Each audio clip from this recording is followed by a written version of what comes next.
Already being sassy, Rage. I see you. Being sassy. Sassy person. I'm aware the timer was up. Aware.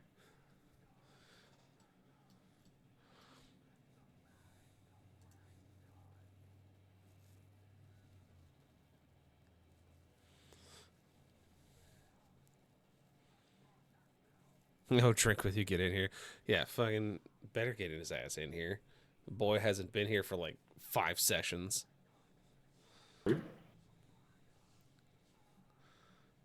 That you have something? I am letting you have something. I'm letting it continue. Letting you give me the sit. Yeah?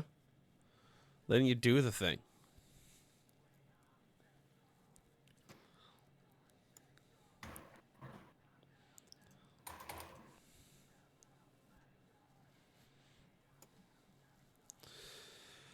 Ah, what a time. What a time. Indubitably. We'll pause the hardcore music for a time until it is time to bring forth more music. My life for Pavos. For Pavos. Do silly Tenno cannot touch the coins. The cold caress. I think I don't understand the size of the one of the Granum crowns in comparison to the size of the man that's supposed to be carrying it. They're massive. Like, they're stupidly massive for no reason.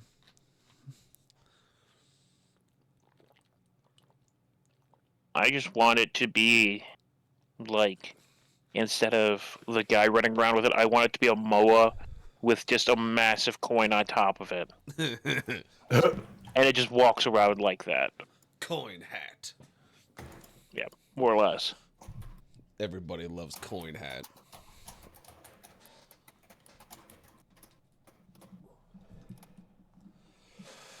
But, as always, it is Friday, which means it's nerd time. Which means it's D&D time. And where we left our wonderful players, they found themselves fighting the finance wizard, who found himself being the sole survivor in the finance tower that remained structured on the northern side of the city. The party went to investigate as they moved around the sounds of combat that ravaged throughout the center. They knew taking the border roads around the mass of most of the quote-unquote occupied city streets would be best to try and get themselves towards the lighthouse, towards their final goal. Upon entering the finance tower, they saw that it was empty, that there were a lack of activity for both human and non-human alike. They found that there were homunculi around most of the building, including one that acted as an intercom between the front desk and other offices. The druid, after slapping the buttons multiple times, got an answer from the top floor, from someone they would come to know as the finance wizard. As they went up there, the party saw that he had a number of tomes, wizard tomes, on his desk, and that there were a number of dead wizards sitting behind desks with papers stacked in front of them. Homunculi ran around the upper ceiling and upper walls as they moved records and such, looking at finances and books and stocks and all different kinds of mannerisms of paperwork that have been created by the finance wizard. In efforts to negotiate and speak with him plainly, the druid lied. And in her lies, the wizard found no satisfaction, and that the only punishment was quick recourse and pain, which then began a combat between him and the parties, as he cast spells such as microtransaction, hedge fund, shell company, and slush, moving himself about the battlefield as best he could until he was finally fell by a combo hit from Okros, Nez, and Creed. After he fell into the pit that was created by Aura, as she cast a mighty powerful blight upon the wooden floor, as well as the people around it. The floor fell through, and she was saved at the last minute by Okros. At the desk, Creed and Nez found a number of things in play. Found a couple of things as papers, old books, and then Creed found a safe. Nez, as simple as could be, walked up and opened it, finding a large sack of gold coins inside of it, a weighty bag of coinage that could be used for a multitude of things, or possibly buying some better gear or supplies if they ever make it out of this town. As they found the bag, you heard wailing come from the hole that they saw the wizard fall down. As the wizard had shouted, "I'm just trying to buy time," the wailing came back out of the hole, simply screaming, "My coins! My accounts! My leasings!" A rage filled the voice of the wizard, as now a large golden arm came up through the hole and dragged the floor down with it, as the party of them found themselves sitting in front of a quite large and quite angry gilded version of this wizard, where the only part visible in the black abyss it sat in was its upper half, his eyes glowing an orange smoke that seemed to wrap around his headdress and his cut features of his face. The emaciation and the panic still wrought tight upon his facial features. But at this point, his face was twisted into a sigil of rage, of anger, of betrayal, as he believed that these individuals that came to his tower lied to him and then attacked him, and among other things, all in the sense of that he was simply trying to buy time. And now we find ourselves facing the finance wizard in his own realm, the realm of greed. The light opens as you find yourself staring down this monstrosity. Around you stand on a slate floor, a circle cut out in the center that is significantly wide, multiple meters across, that envelops the large wizard you see sitting in the center. Gold coins have found themselves all over the floor, in between the nooks and crannies that make up the stone. You see in the distance desks piled in ledgers, in books. Checks and records lay about everywhere. Large bookcases spiral up into what looks to be infinity, as golden and silver homunculi travel the shelves quickly and quietly, chattering to themselves as they simply pull and replace papers that no one will ever truly read, and moving gold uphill only for it to roll back down again. The sound of coins clanging against each other, the sounds of papers being rustled, and the chittering of homunculi are the only sounds you hear, besides the enraged growling of the wizard that sits in front of you. He simply seems to float in the center, looking down at you, waiting for your next move. What do you do?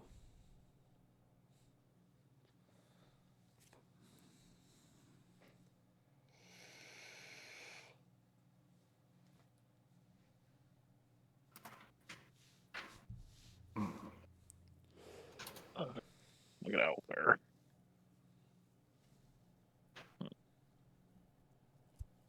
I know Creed had some ideas for this. You know, I still don't see it going very well, but I mean, it's a plan. Oh wait, hang on. Did we roll for initiative if we ended the last session? You guys are still at the regular initiative where you guys would be going before him.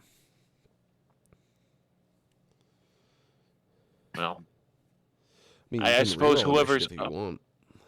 Because I'm trying to remember. I think I'm the last person to go. You were the last person to go. It was Nez, then Nameless, then Jenna. Then Nameless, Okros, Wizard, Jenna, Creed.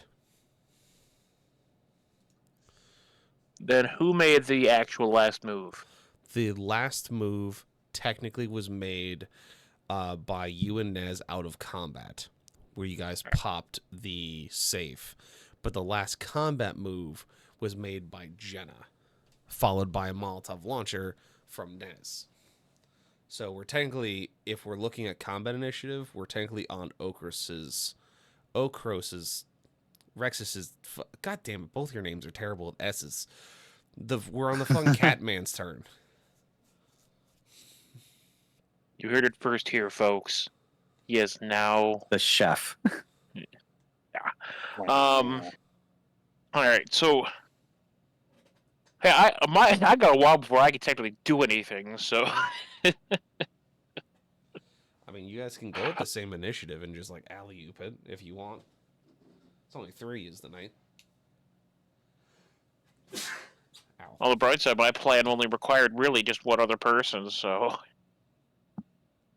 I mean, do you want to give it a shot and see what happens here?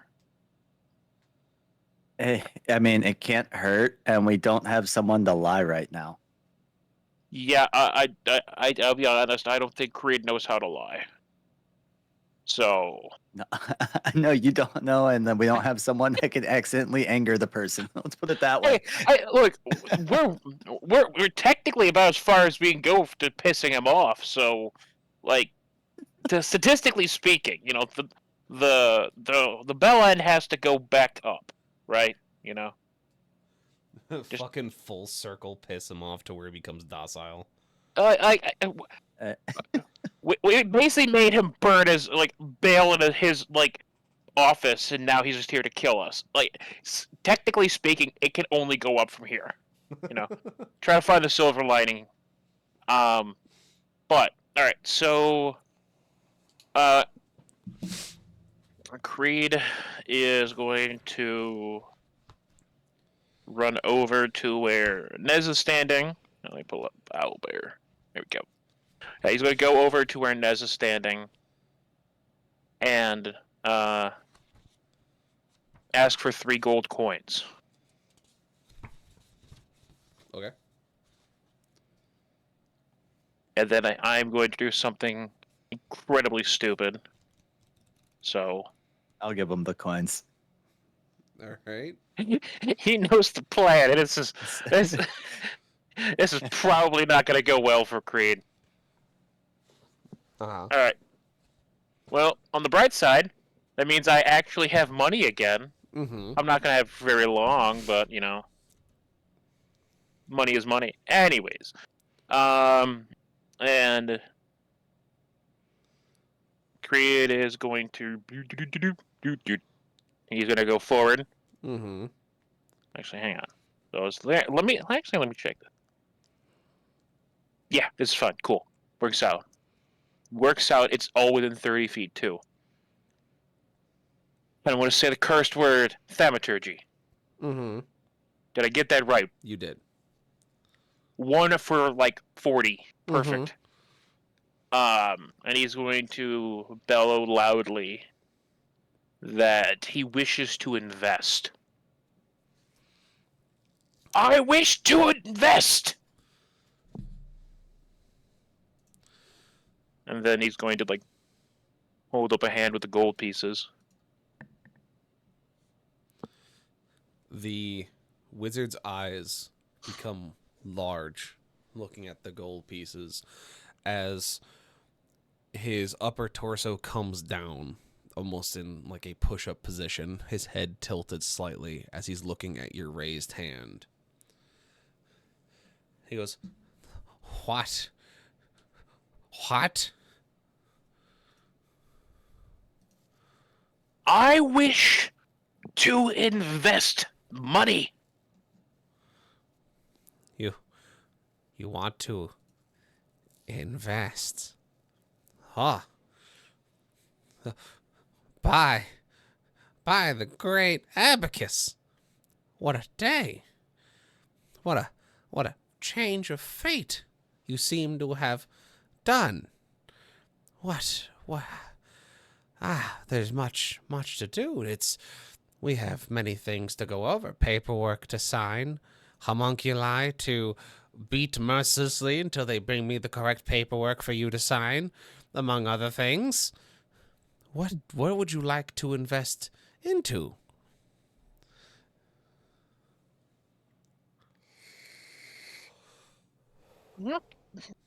This would be the first time I'm ever doing it. I'm not sure. I suppose what I would need would be further financial advice. Let's see if he takes it. You require advice as well. You see that his face, the lines of anger seem to begin to fade as the features of it begin to soften. As joy seems to come over his face instead of rage, as he looks down at you and goes, well, if that's the case, I believe I could be of the assistance, as I am the finance wizard. Now, do you truly wish to invest, or are you like that elf that wanted to pull my strings like some kind of puppet? I'm aware that not all problems can be solved with violence. I believe that it'd be in the best interest of us all if you were to remain here, handling the financial concerns of the city. But there is not much of a city to finance. I imagine this is a start in the right direction. It is quite dangerous outside for us finance wizards at this time. Of course. And though the city may be, shall I say, handling some issues, and having them as well, but I point out that there's always the need to have documentation and paperwork. You are, I would imagine you are correct in your ideals. I will take your idea. I will help you invest and give you the advice you require. But you see that there is nothing left for me to finance in this city. There is quite dangers outside these walls, and they're not the tax-paying kind. So, though you wish to invest, though you wish to pay into something, there has to be something more outside, an end goal, if you will. What do you wish your portfolio to do?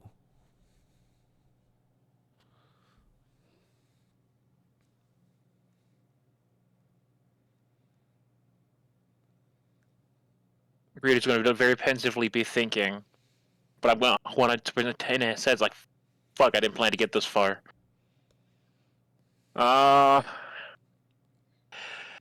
think it'd be best if my portfolio were more,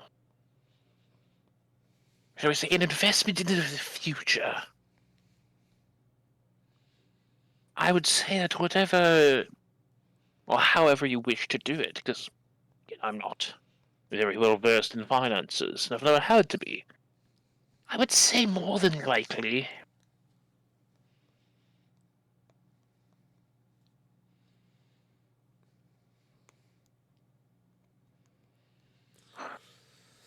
I actually have no idea. Again, I didn't honestly think I was going to get this far. I was totally expecting just like bat me with a hand and I go flying. What would Creed want to have investments in? It's less about the physical investment and more of what can you bring to the table that at the end of the day benefits both you and your investment. You could put it towards an investment towards weapons or bringing people home, maybe rebuilding a wall or fixing what is broken. What do you wish your portfolio to do?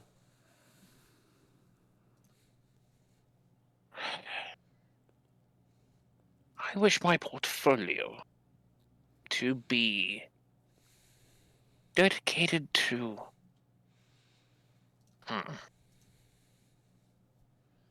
I would say returning business to the city.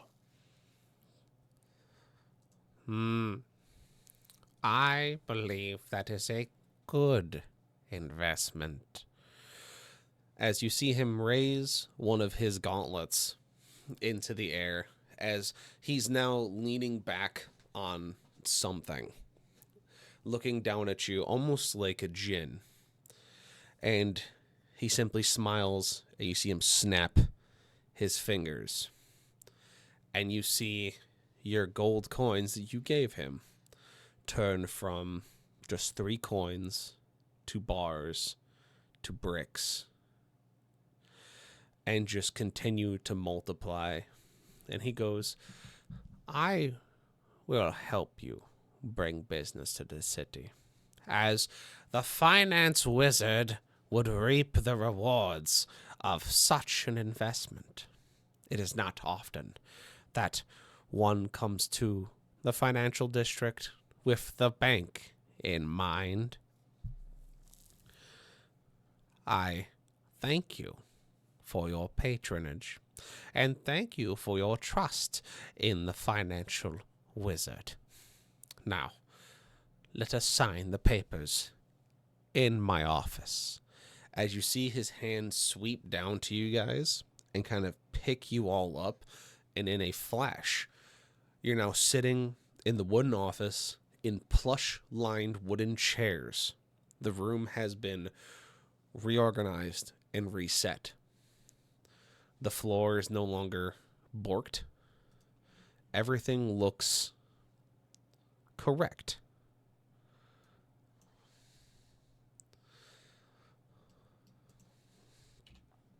The financial wizard simply sits behind his desk as the 4 of you sit, or 4 including Lucifer, who has his own chair. Now that right there, that is a sign of professional. I was almost going to say we have Aura tied up. Just Lucifer's dragging her around. Just as we can. He goes, now, if you will just sign these papers, all it does is it say that you are giving me your money and that I will use your money to bring business and lives back to the city through whatever means necessary, and that I will not continue to do things that would be considered unethical and morally gray to help bring forth a better state to the city with your money. If I may make a separate point there, Of course. and I mean no disrespect intended, but you're a financial wizard. Isn't that sort of your thing? Let's say the unethical and morally gray things that I have committed were not within the realm of finances. And so that is why I am saying in the contract that I will not do that henceforth. Because of your investment and the fact that we are trying to build something that I can tax. I can build finances off of to rebuild this city in a glorious gilded image. Yes. I didn't want to have to attempt to force you to go against your nature. No, I will still be the finance wizard. Hedge funds and slush funds for days. But in this aspect, it is more along doing things that would be considered unsavory outside of the bank. But of course. Sorry.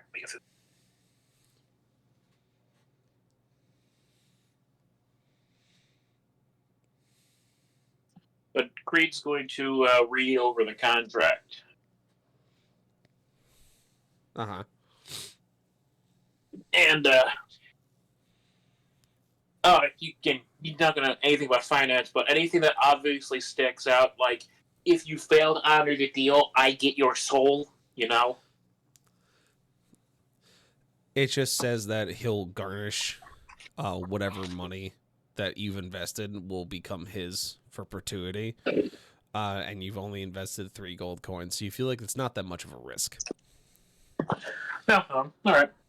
Creed is going to sign it at the bottom. Ah, yes. Very good. The rest of you, do you wish to open a checking account?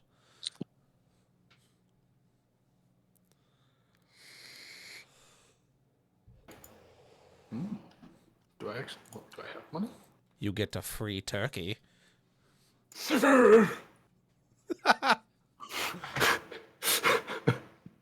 With that statement, I'm gonna pull 1 gold coin out of the bag and go, I'm in. Velcro's is sitting there fumbling with his pouch. He's gonna snap his hand up. Yes. Yes. You know that you're in the company of a future professional chef. Oh. Is that right? Now, It is indeed. I would gladly invest in such things. what would you say about having a portfolio that aims towards getting you your own traveling kitchen? You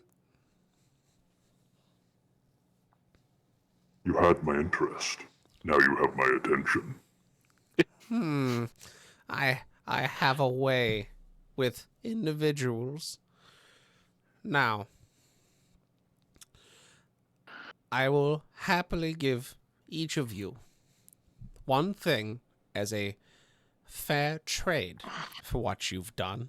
You've invested and brought hope to this weary, dreaded heart, more than the rest of these lazy, good-for-nothing wizards, as he looks around and yells and points at the corpses at the desks,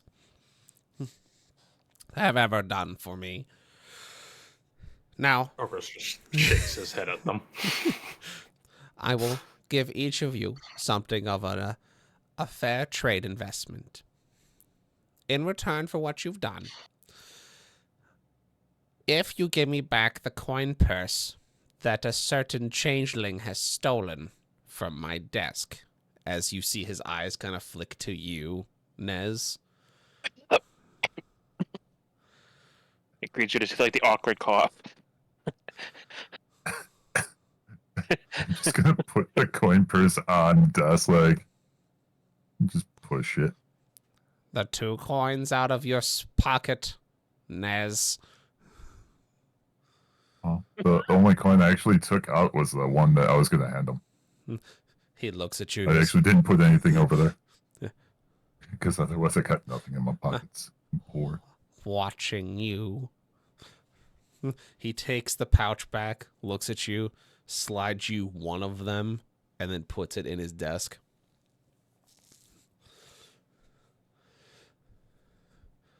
Slides you a nice goldy coin. He goes, I will also disable the microtransactions on your robot. one of my more clever spells I found at banking school. It's very good. But now that my pouch has been returned, the insults have been lifted, financing has begun.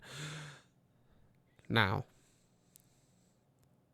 I believe that the ability to get a traveling kitchen will be very resourceful to one such as yourself, lion folk. Now, for the other ones of you, what would be an investment in you?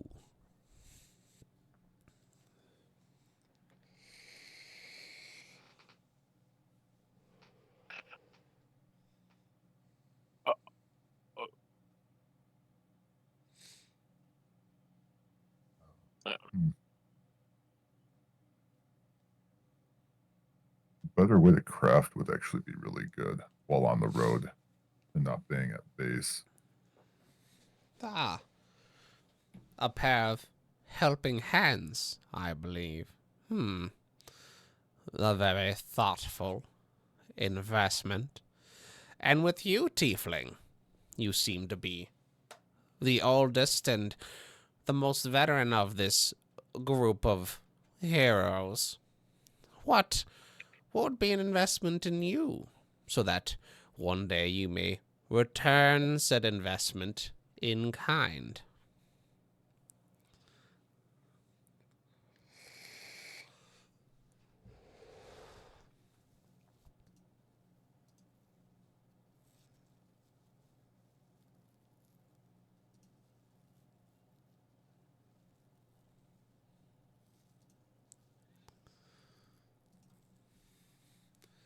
You see that.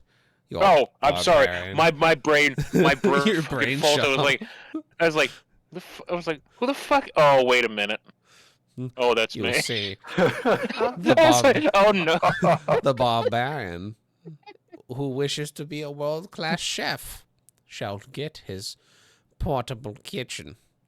I'm so And then, sorry. of course, your engineer will have his helping hands. And what of you, soldier? A fighter, a defender of those unable to defend themselves so that they can be taxed promptly on the 15th of every month. What makes you tick? What would make you better?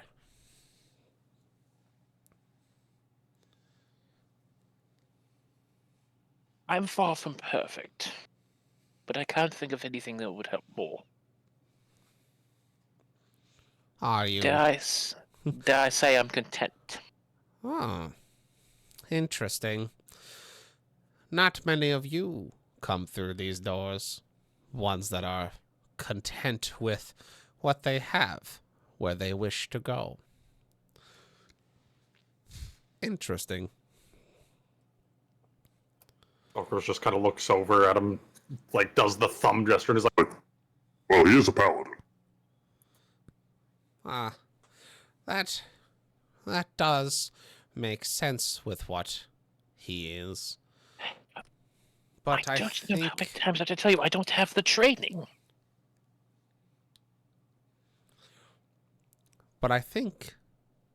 as I look at you, I think I know something that could help in the coming times.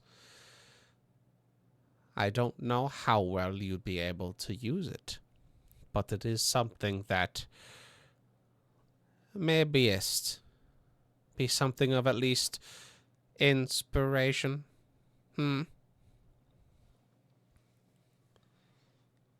I will send all these items down to the front desk along with your turkeys. You will find them there. Your investments have already begun building wealth, building strength for what needs to be done. I wish you well on your adventures.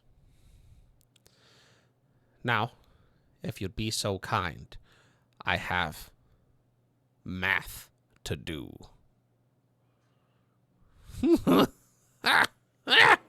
To me, homunculi, to me!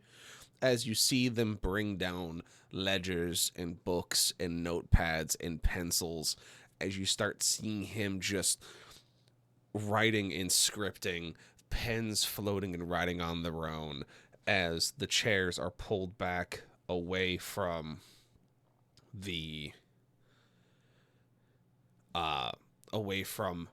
actual desk, and you're kind of pointed towards the door you came in from.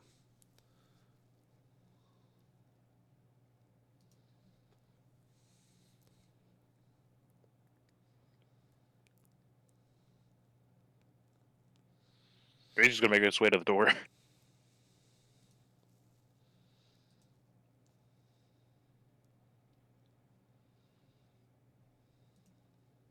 I'm so happy we didn't have to kill this guy.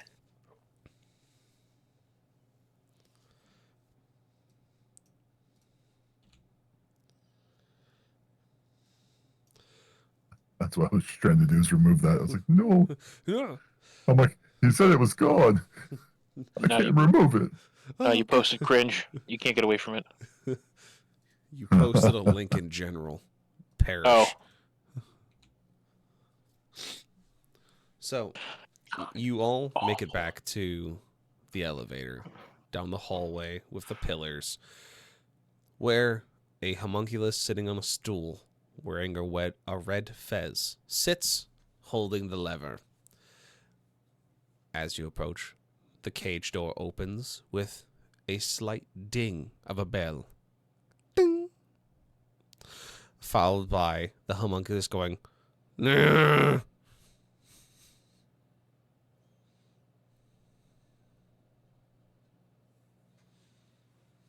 Apologies, I still don't understand what you're saying.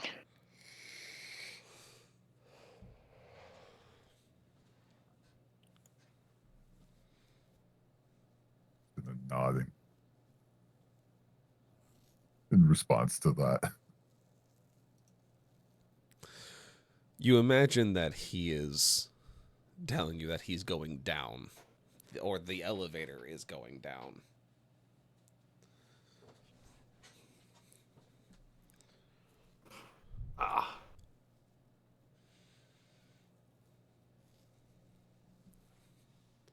Well, down we go, I guess, right, guys?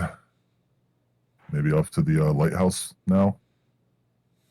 Or do you What's have the other plan? places we'd like to go? Can't think of anywhere else. Certainly not going to the center of town.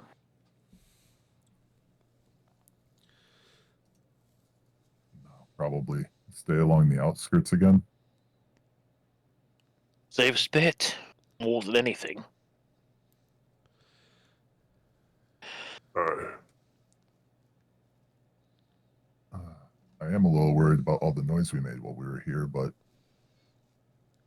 we'll find out, I guess, when we get downstairs. Finance wasn't anything like the few bankers I've encountered in my life. More than likely. Nothing was heard outside. Because for the secrets to leave would break the ability for them to manipulate.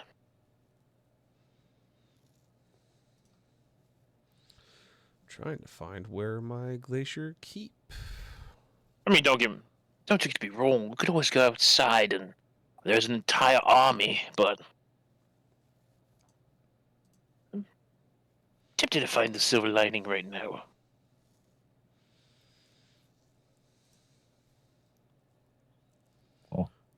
It's Pardon like me. the wrong week. Yeah, I'm aware. I am trying to find where my map What went. happened to their map? Oh, there it is. It's built into here. Very good. Just called Dora the Explorer. You know, I should. God damn.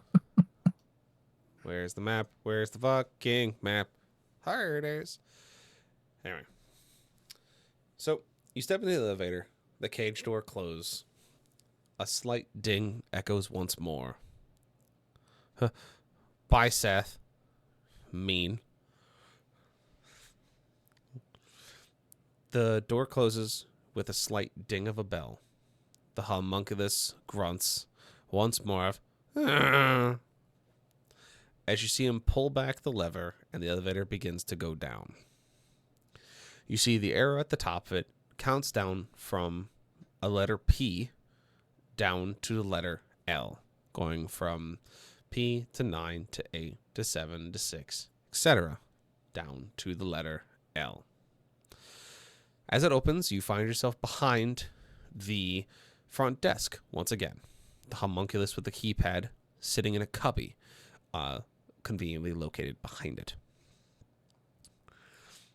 As you step out, you see that the bell had been rung multiple times in the lobby, and that a number of strange creatures have found themselves a new home in the lobby of the financial tower.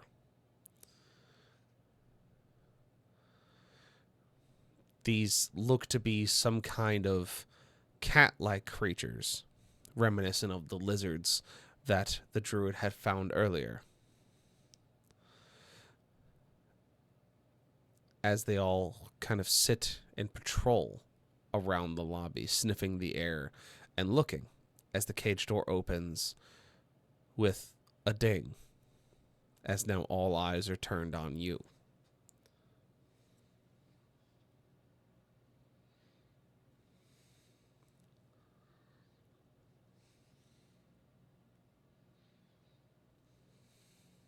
You Upon have an seeing them, appointment? Okros just narrows his eyes, like,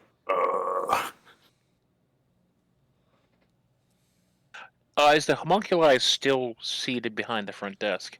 It is. Okay. They didn't eat it, which is a good sign. Mm-hmm.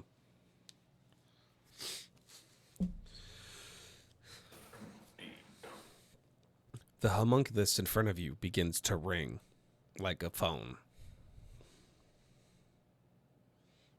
It slightly vibrating in its cubby while it rings. I walk over and answer it. You pick up the homunculi and you hold it to your ear. Yep. And you hear, I heard there were unwelcome visitors in my lobby. I will fix the problem. Where is my Synapse repair? And you hear a crack of lightning from outside as you see all of the creatures suddenly go floppy and collapse onto the floor.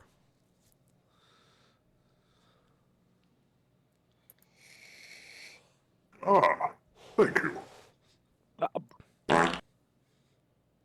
That works. Thank you, Seth, for the 15 bits. I need to protect my own investments. The items that you requested will be down on the desk momentarily. Yes. Goodbye and safe travels. And, they're not dead. Their bones are rubber. Don't touch them. Goodbye. Click. Okay. I'll put on the homunculus. The homunculus, as it's still just like sitting very statuesque, you sit it down, it kind of wobbles a little bit, and then just kind of sits. I pat it on the head.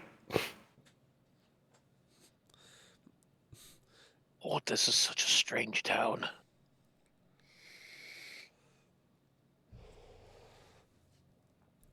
You hear another bell behind you as what looks to be a dumbwaiter opens.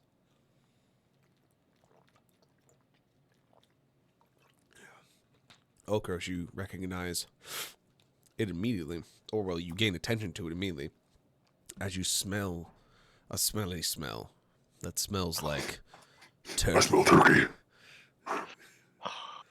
Well-seasoned turkey. Oh, that's the good stuff. And you see, as the dumbwaiter opens, 3 whole ass 10-pound turkeys, like cooked, dressed, and seasoned turkeys, with 3 items in front of each one, or 1 item in front of each for a total of 3.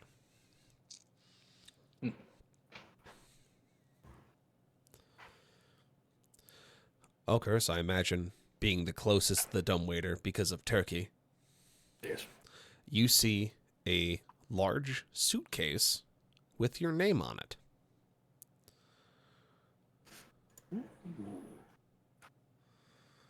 I grab it and my turkey. Very good. And I would like to inspect it while I Yes. eat my turkey. You inspect the suitcase as you consume your turkey. On the note, it simply says, "Open me and clap thrice to make food that is very nice. Finance wizard." AKA Clem. No. Yes. Oh my god.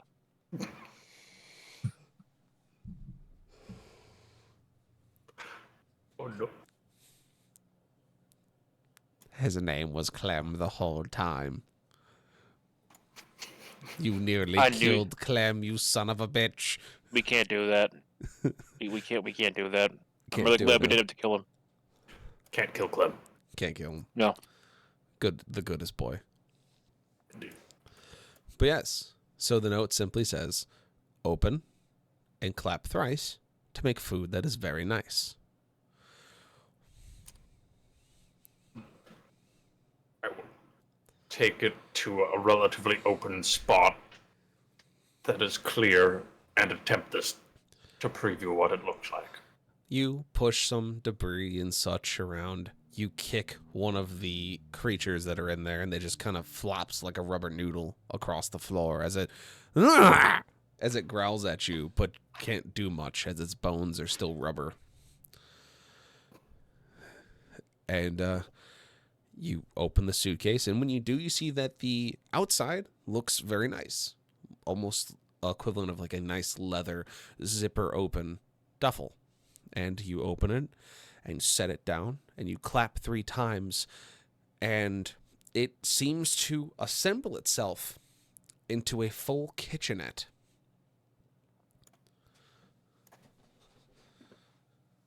Complete This is some Justin shit.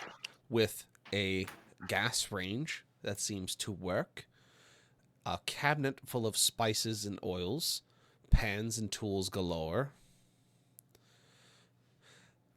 as well as ovens and such for roasting and basting, things that you would require to be a famous chef, or at least a very good one on your travels, is all there.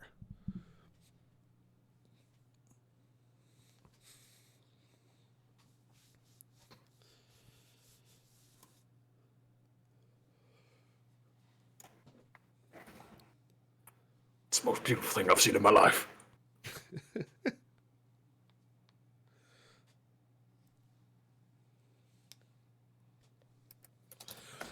And you see that if you clap 3 times again, it collapses itself back down into its suitcase form for easy portability.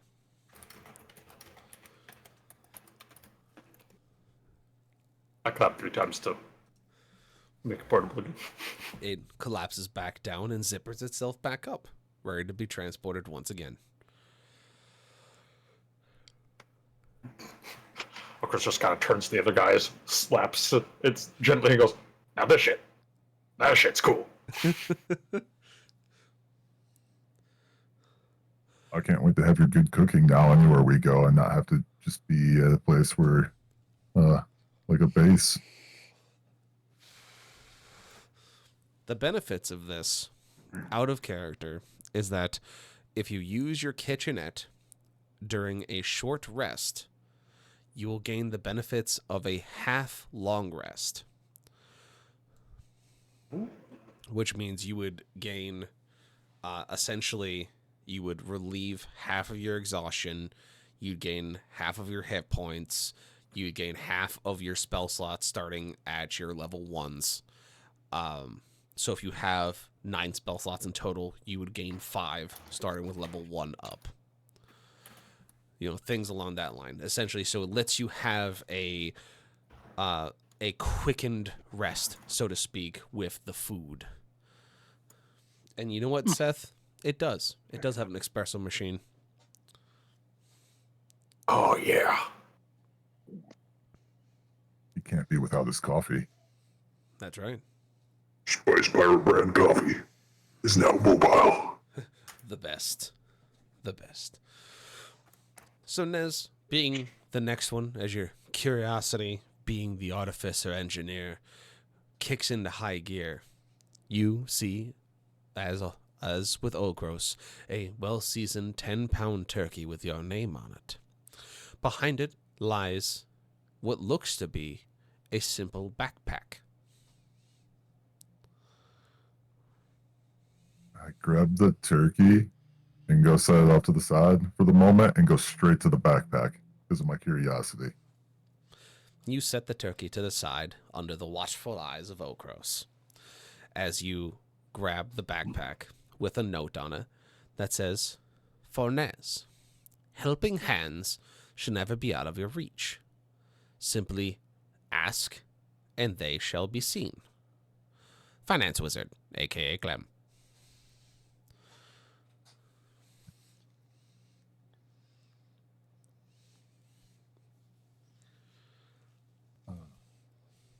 So if I have the backpack on and just say, "Hands help me," As you say those words, you see 2 what looks to be almost metallic, tentacle-like armatures come out of the backpack. As this pack does not look like a standard one that you've seen, one soft and made of leather.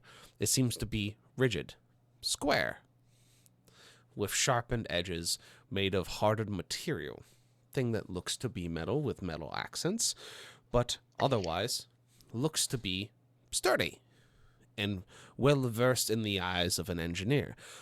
Tool pouches line the back of it. Small things and big things. Easy things and hard things to help with whatever project comes around. With 2 side pieces on the side that seem to open. And as you speak the words, "I need a hand," these 2 mechadendrites come out of the side of the bag. Both with what look to be small clawed hands that would be able to hold or move things as you see fit.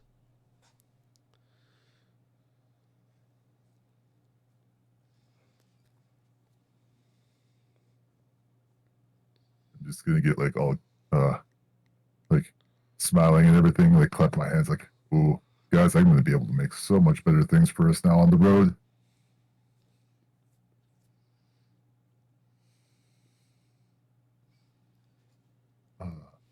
This actually might help with making Rage's new ammo, or Nameless's new ammo.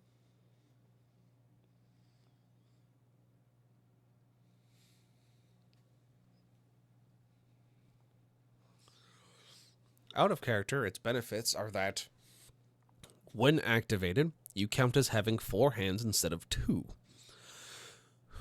They cannot be used in combat for dealing damage, but they can be used in combat to help with actions. While having these activated, your engineering action becomes a bonus action, so it becomes essentially quickened. During combat, you can use engineering faster and outside of your regular initiative. It makes also grabbing things and manipulating small objects free actions. It also gives you the ability to have a bonus to your sleight of hand if you use them instead of your regular hands. And they do count as essentially having another wondrous tool, if you want to think of it that way. All right.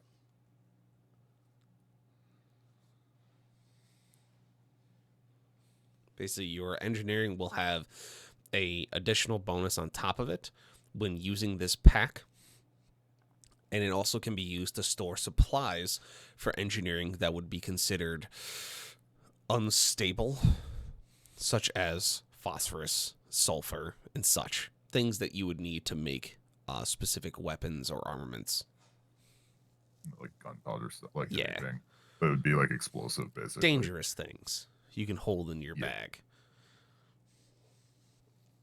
Not to mention all the tools you could imagine.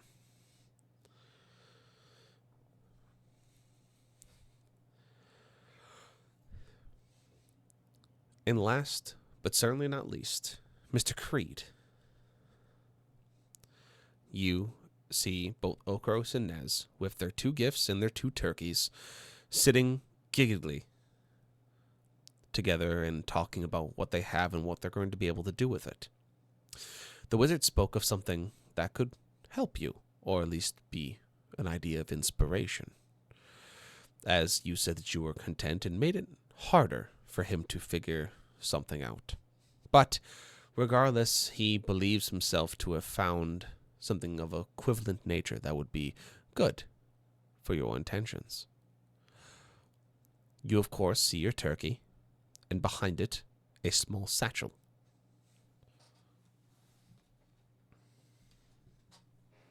He's going to. So this is a lobby. Are there like small tables that like you could, I don't know, read a book or something at? You do have a person who can make a portable kitchenette, and imagine he would be able to make some tables. I figured, Creed would sit down and be a little bit more civilized. So just like setting it on the floor and digging in with his hands. I'm not throwing shade, but just It's just like stairs. Okros looks up, like held halfway up with like bits of turkey dribbling down his chin. What? She say something? What was that? This is Nez is using all 4 hands to just like shovel turkey. Yeah.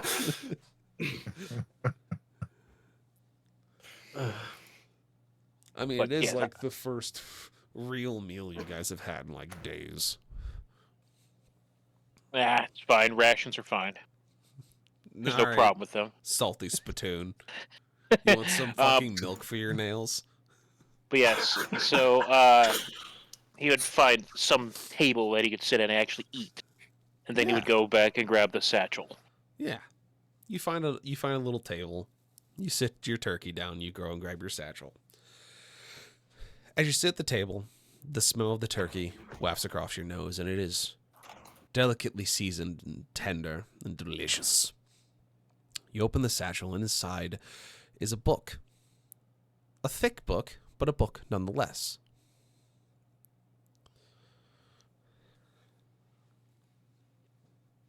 And on it is written, "Beyond Etheria ashes."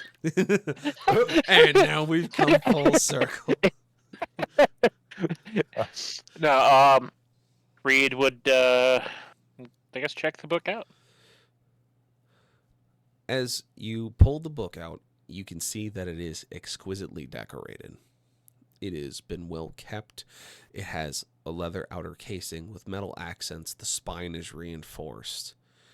And as you look it over, it seems familiar in its design, but it's hard to kind of put your finger on it. There is no name or title on the cover. It is plain. The decorations speaking for themselves. A metal brace with a leather strap keeps it closed, but seems easy enough to open.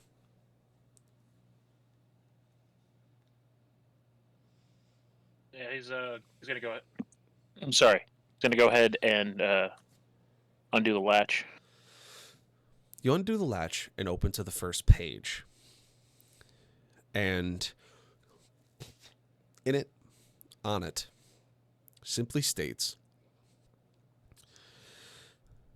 "The memoirs of an old friend. That glory days be upon us, but those that we see the torch be passed to make the waning hours so much sweeter." The first passage speaks of a town known as St. Joanna. of a diary of sorts talking about parties, children's parties, that this person went and entertained, and that he stumbled across some individuals that seemed to be in need of help. And he brought them down to Cauldry after getting them into better spirits.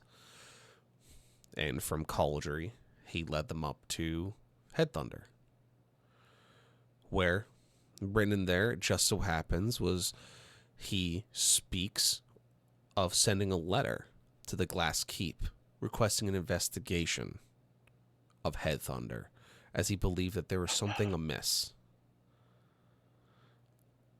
and that he wished to have them send someone of good spirit, good understanding, and empathy, and the ability to have compassion. It wrote about how he felt his mind slipping, and that he hopes to one day repay the debt that he has left behind. It speaks of his ill temperament, of that he wishes he could have been better within the bowels of Martyr's Wake. Oh. And it continues to speak of how he watched these heroes grow into something bigger, traveled the ocean, the desert, pushing beyond their own measure. All events that it's almost as if he was there to see them in exquisite detail. And he writes his last entry, speaks of how he finds himself sitting on a stone throne in a mountain, holding onto a box filled with the souls of something he wished would never escape, with magic beyond his own comprehension that he has watched over for so long. And that if the events that he has set in motion were to transpire, that one day this book fall into the hands of the one he trusts the most.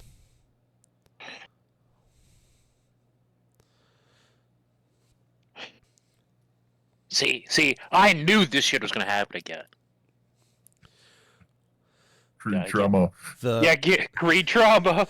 The diary entries end after that point.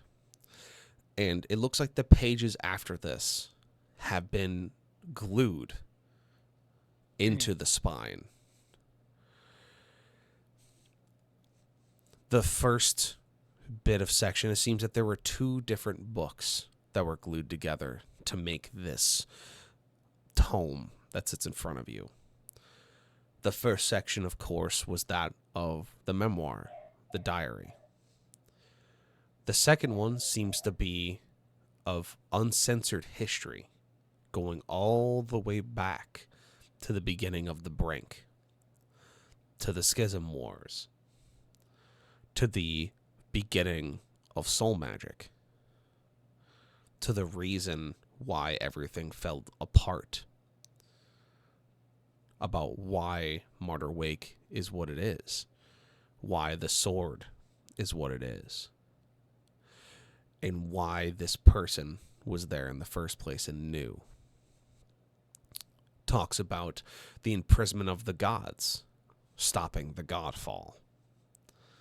It is the complete, uncensored history of the Brink, condensed within this tome. The third piece of this book that has been glued together seems to be that of a rudimentary spell book. And at the top of it, it simply says, "To whoever finds this book, be in possession herein of the magic that I bestow upon them. May these spells guide you. May they bring you to your goal.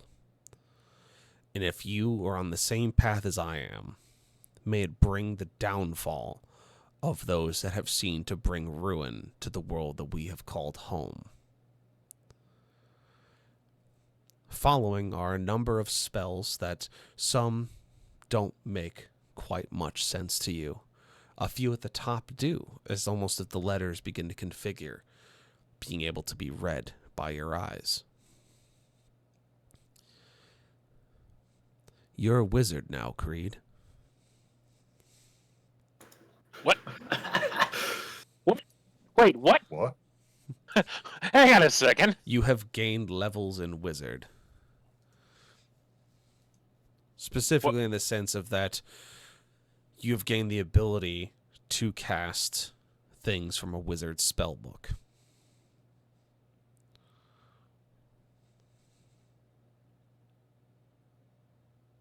Well, I- I hope you're prepared for a lot of friendly fire, because I've been told the only useful spell is fireball, so... That is not an option in this book currently. The only two spells that you can see or read that literally is one known as the Blade of Omens, the second being Doomfire.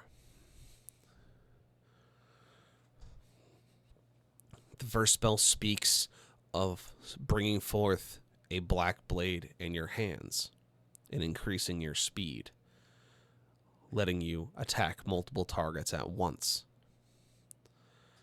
The second seems to be that of a pulse of magic that goes out that inflicts a certain type of damage that is unlisted that seems to be rather damning to creatures from outside your realm. Things that have been twisted and made manifest that should not be.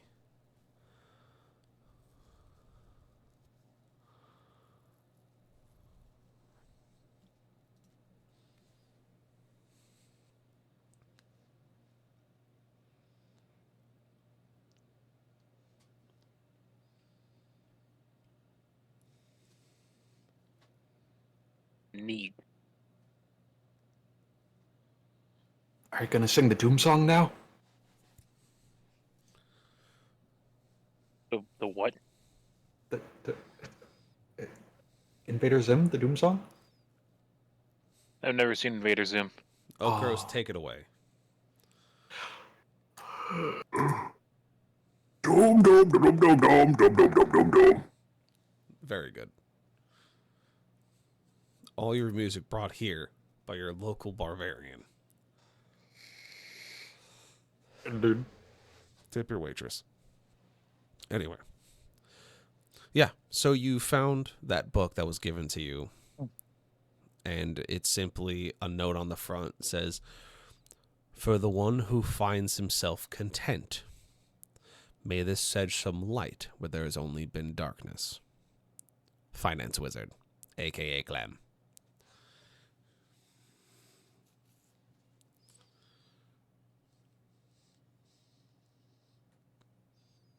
Creed is going to very carefully close and reseal the book. And then almost reverently slide his hand down the cover. No matter how far I go, you always find some way to come back, Max. Some way. Then I'll put the book away and go back to, as civilized as possible, eating his turkey at the table. Very good.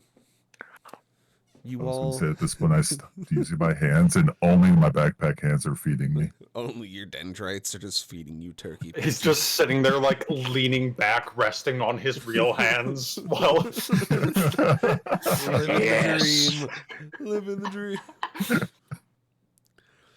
So you all continue to eat your turkey in differently distinct ways, as you see the lion creatures around you continue to whimper and groan, as their bones are still rubber and they smell the turkey, but can no longer get up to consume it. Okros will make sure he leaves some meat on the carcass for them. No.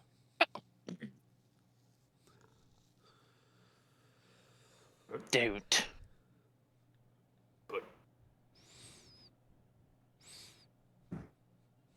But they're hungry, and they might follow us. Otherwise, if we don't leave something for them when they get back up. I did kick one of them accident.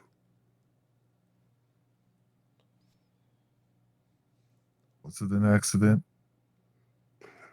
I mean, excitement.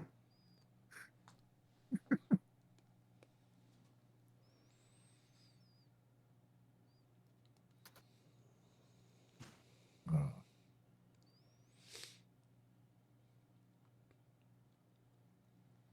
well, if we're all done eating, which way do you want to go, Creed? Well, there's only one place left to go.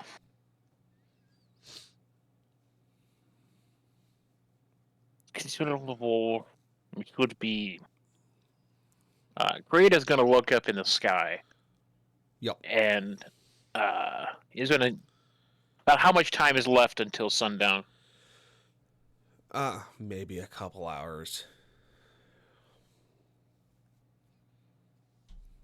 Find somewhere to hold up for the night. And first thing tomorrow morning, before the wall around, we should be able to get to the lighthouse before too long.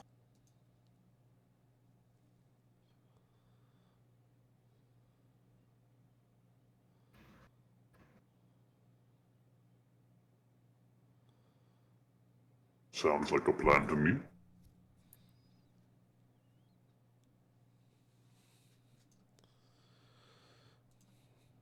So easy enough is that you can see that from the financial tower that it's a straight shot to the wall leading towards the lighthouse. And there seem to be plenty of buildings in between you and there that would allow you to relatively easily find a spot to sit down and hold up for the night.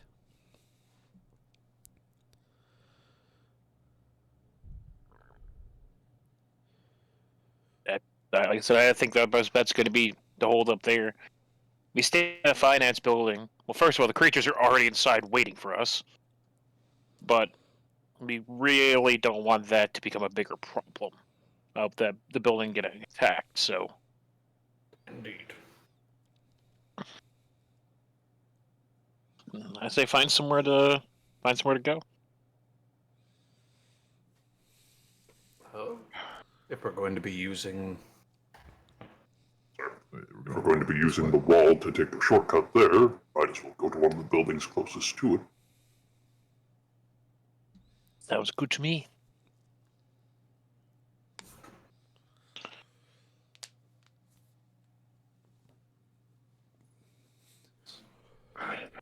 I think the best bet. I mean, it would not be a good idea to try to find like a turret inside the wall. Because there's one way in, and really one way out. That is correctamundo. I guess sticking with that idea, staying close to the wall. What kind of buildings are we seeing here? Outside of the financial district and going away from it, it's mostly residential and old shops, as it seems that this area wasn't necessarily known for trade.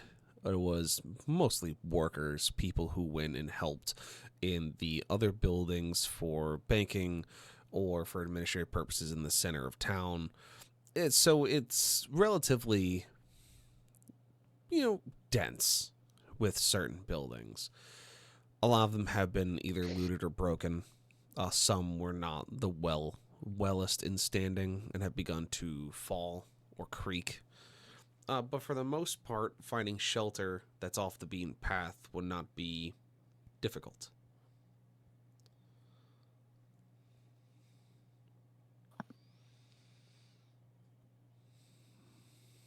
All right. Yeah, I guess.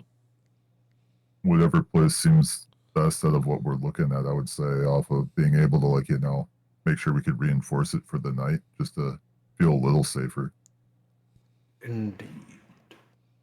You said there were old shops. Does there happen to be a blacksmith? Roll me survival. Go looking.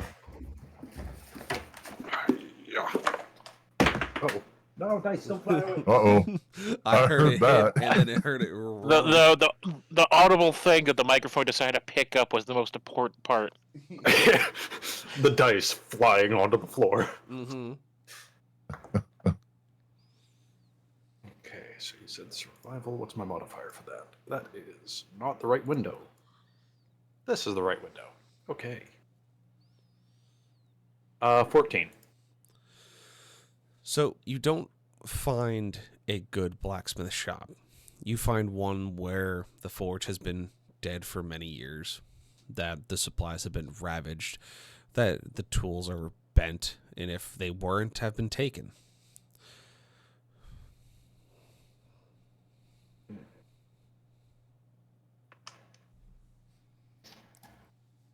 Shit.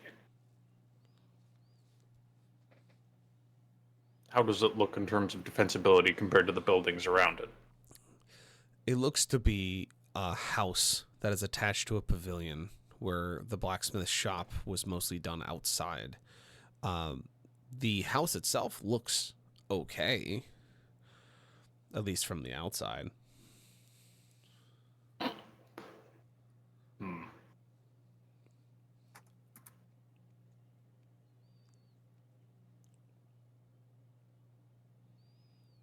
Oh, Oprah will point it out and say, well, from the outside... Well, from the outside at least, that blacksmith looks like it might be reinforceable for the night.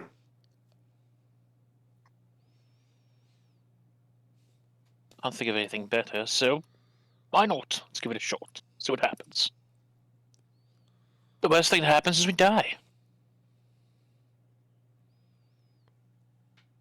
At this point, Creed, you would note that you have probably an hour and a half till sundown. Should have just enough time to get settled in and begin reinforcing before the sun goes down, so let's be about it. Indeed. You hustle yourselves towards the blacksmith shop. The house attached to it looks to be in relatively okay shape, enough for you to deal with something. As stated, the actual blacksmithery, the forge, looks worse for wear. But the house itself seems relatively well kept, at least from the outside. Stepping in, it seems relatively normal. It seems that whoever was here left in a hurry, as things are strewn around, drawers and chairs and tables have been flipped. Something may have come through here looking, but it looks for now, as far away as it is from everything, that it seems that it'd be at least an easily defendable area, at least one that would keep you off the radar. It seems that there is, in this building, one entrance, which goes from a ground floor door up some stairs to the area where you would sleep and such.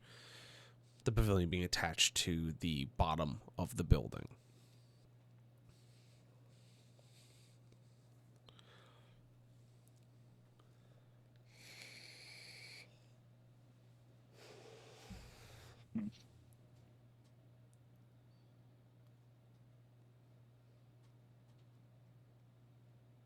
How tall is this building?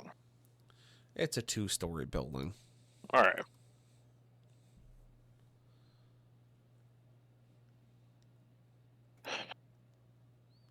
Yeah, I guess just agreed to sweep the house. Well, we try to figure out how we're going to reinforce this thing. I will start looking for things to barricade with. So, Okros and Nez, as you guys look around for barricading supplies and other things that would be useful in this situation, Creed, you go about sweeping the house. You find that there is a set of stairs underneath the hatch that goes to the basement, which would be that of food storage, cannery, and wine cellar for use in many different feats and features. The bedrooms and such on the level where you would be staying look relatively quaint. There is no blood, no bodies. It's just dusty and wrecked. as stated before, it seems as if whoever was here left in a hurry and was able to get out in time. Drawers are thrown and old clothes that weren't taken have been thrown around. It seems that the weather has gone the best of some of the outer ones, where the window to one bedroom has been shattered from the wind and hail. That has now been relieved because of the dome, but the frigid cold of the Glacier Keep is not one to be trifled with. The door to the other bedroom seems relatively intact, but would probably still need to be boarded. The main room where you were staying has a few windows, a couple that are in desperate need of repair, and otherwise will require boarding as well. A semi-active fireplace sits central to everything, along the wall where the chimney would lay, and it seems that it hasn't been used in quite some time. But on that, you don't find anything interesting. The kitchen is relatively bare, minus some few bits and pieces of either terribly rotted food or things that were just left behind that's seen as non-important. Random spices, burlap sacks, small sets of twine for roasts and for tying vegetables together, pair of kitchen shears, and some odds and ends of tools, broken wooden spoons and such.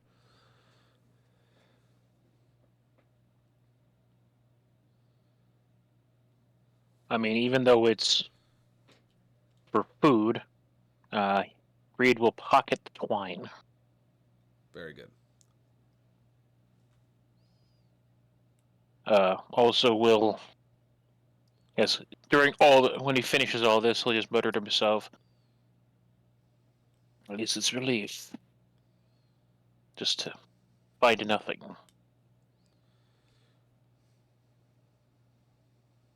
How's that for a thought? Before making his way to everyone else.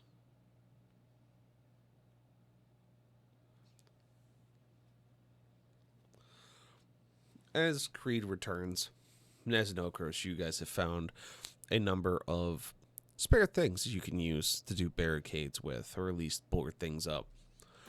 An old wooden table missing a couple of its legs.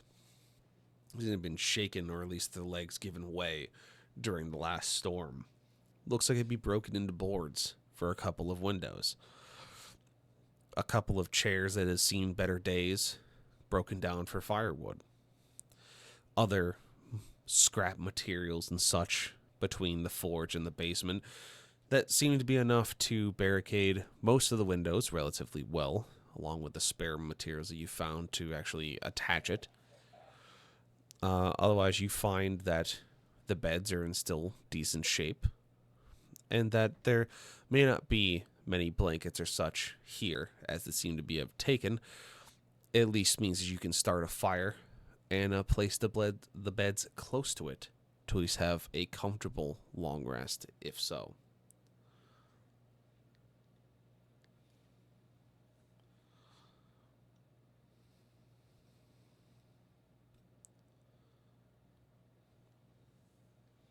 Gonna need some work upstairs, but should be fine.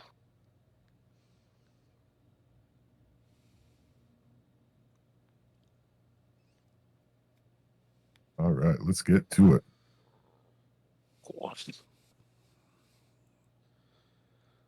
And I guess just continue doing work until the sun goes down. Yep, as you finish your sweep and gathered material, you saw you had probably about an hour left before the sun finally passed along the horizon. And so you all get to work. With the portable kitchenette in play, the helping hands of Nez, and with everything that you guys have found between spare parts and spare wood, you're able to barricade everything in about an hour. Make sure that's nice and tight and that alarms and such are set up to let you know if something does come looking.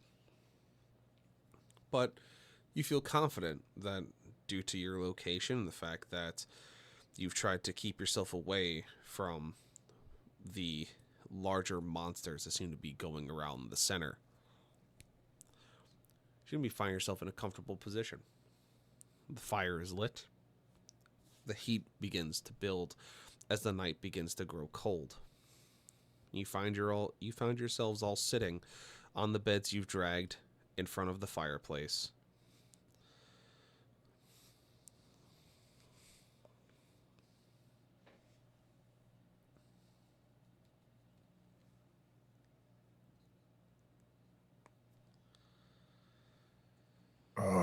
It feels like forever since we've been on a bed, guys. It makes no difference. Rest is rest. Indeed.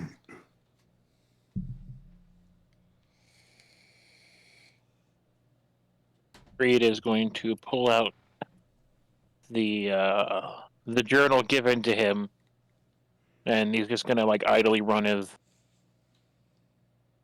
fingers like along the top of it, just staring into the fire.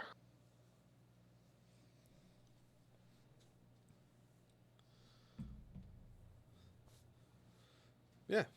You In the background, you just hear memories. Da, da, da, da, da, da.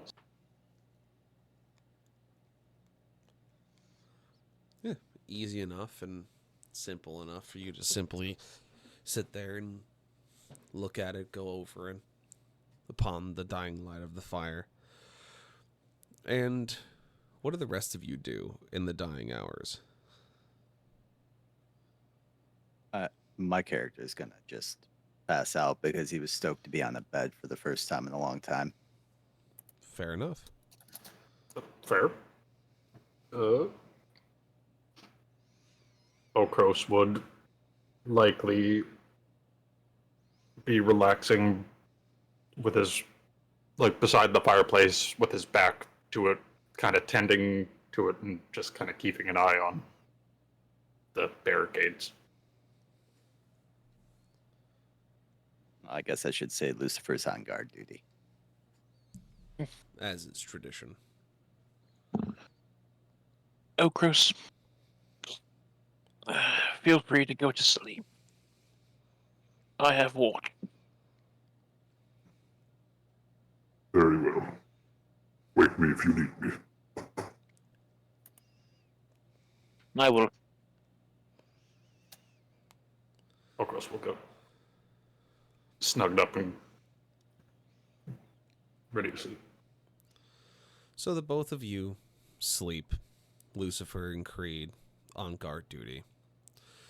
The sounds that play outside are those of howls and noises in the distance, between deep grundling groans, thumps of feet, of weight moving between buildings. All the sounds are distant, much of that of living in the countryside and hearing the peep frogs and cicadas fly around the edges of the perimeter. It's just seems to be wildlife doing what wildlife does, living when everything else goes to sleep. You hear a bird of sorts land on the roof of the building, its wings making quite a ruckus as it lands, the weight of it creaking the upper rafters, before you hear it just simply let out a loud squawk and then fly off. Once again, its wings carrying it into the air away from your position.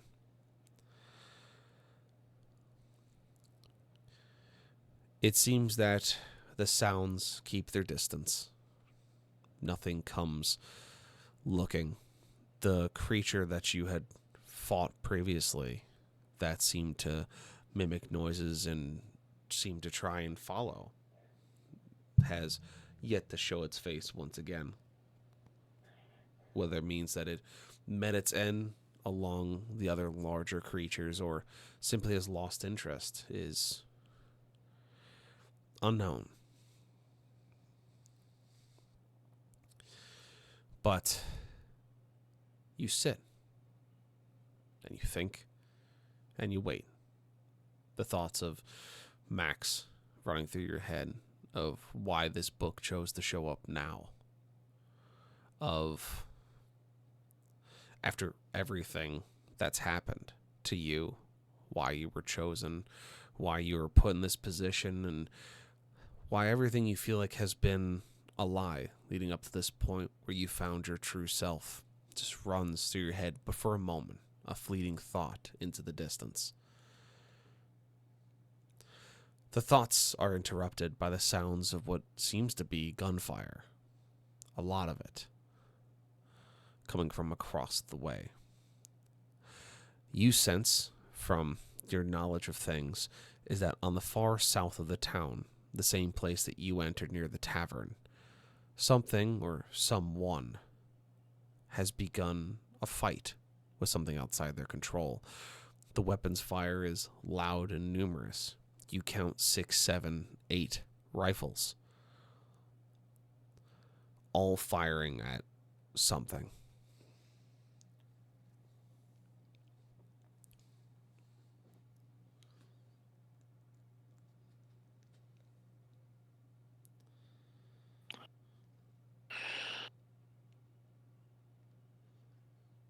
Creed was just going to take a deep breath and just more to himself.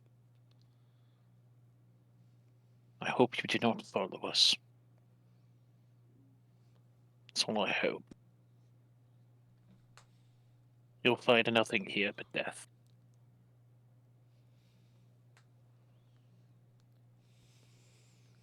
And he's just gonna be. He's not getting up. He's just staying there. As you sit, Just sitting there. as you sit and listen, Lucifer turning on its servos every once in a while. It seems that its own ears have picked up on the sounds, and it seems to listen and point itself every once in a while at it. You listen as the rifle reports and the gunfire begin to die off slowly, going from 8 to 7 to 5 to 3 to 1, and then silence.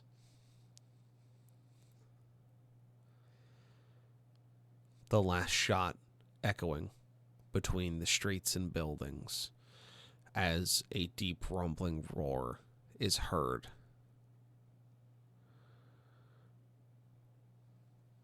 The rest of the night, or until you trade places with one of your party members, it's uneventful.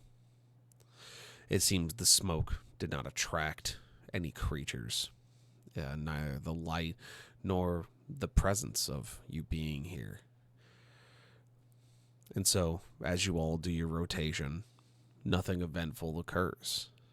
It just is animal sounds and silence, intermittently in between each other, until dawn finally breaks.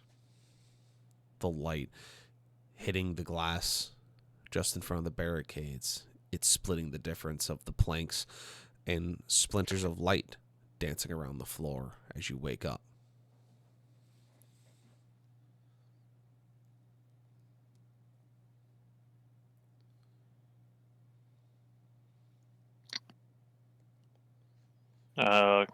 Creed would not have traded off with anyone. And he's going to go around and wake everyone else up. All right.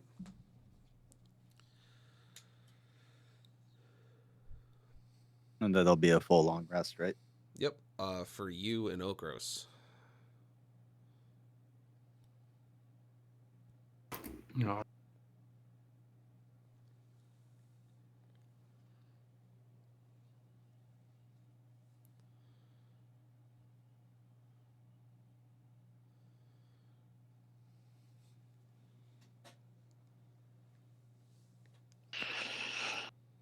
I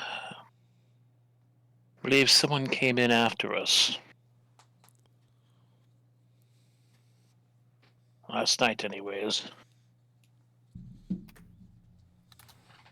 So, Hmm. I do worry, but unfortunately, there's not much we can do.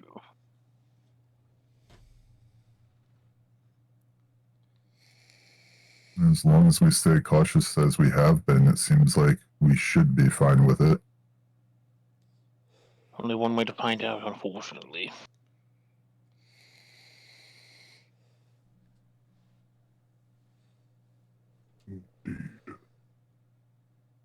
Well, Gather your items. We'll be moving out soon.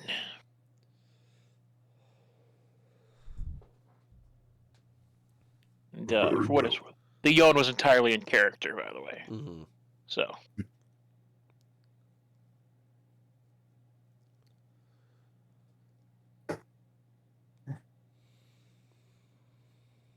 you should have gotten some rest last night. No, there's too much to think about, not enough time. And sometimes you just need to be alone with your thoughts.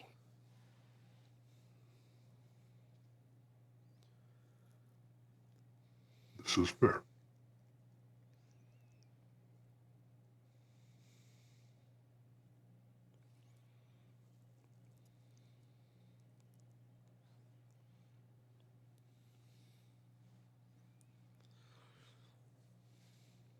So you all gather your supplies, make yourself a breakfast, or at least some snacks, and get yourself piled up and ready to go. Packing away your things, collapsing your kitchenette, making sure that your helping hands are in order, books are away, Lucifer's packed and ready to go. And you know that the lighthouse is but a short stint from here, and that it shouldn't be anything of relative difficulty, or at least one would hope.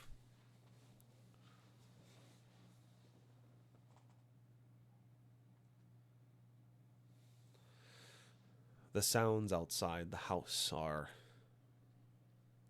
quaint and normal after spending the days you have here. Nothing seems to be out of the ordinary. No intense sounds of combat, no sounds of monsters in the distance, just a calm settling over the morning. Birds of different sizes have found themselves perched around the battlements of the walls, some upon the rooftops of the houses. And as you get yourself up and out of the old blacksmithing house, see that your path is open, and that nothing seems to be truly amiss, and that your pathway is clear. You have about a mile between you and the lighthouse now, the beam of light shining up into the sky, still being a beacon of a direction that you need to go.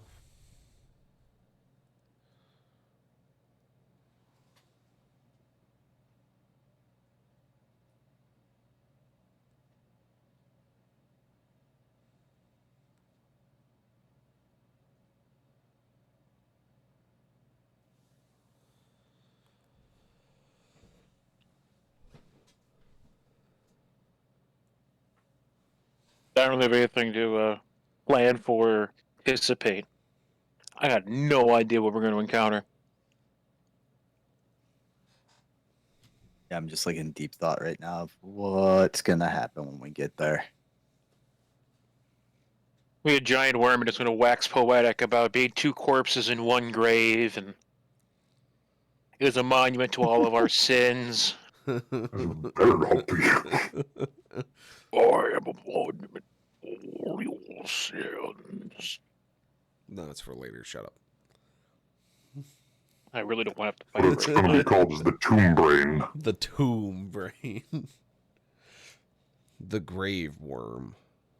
Yeah, he's called the mind grave.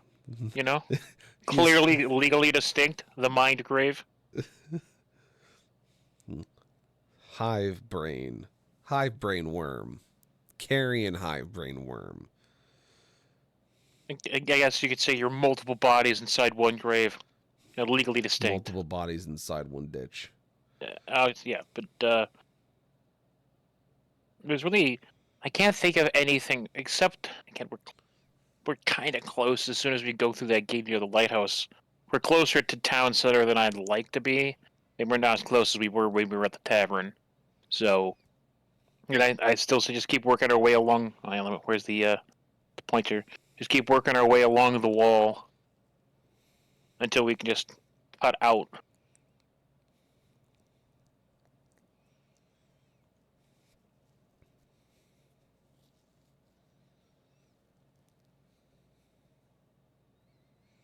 Yeah, basically, when we can get out this right here.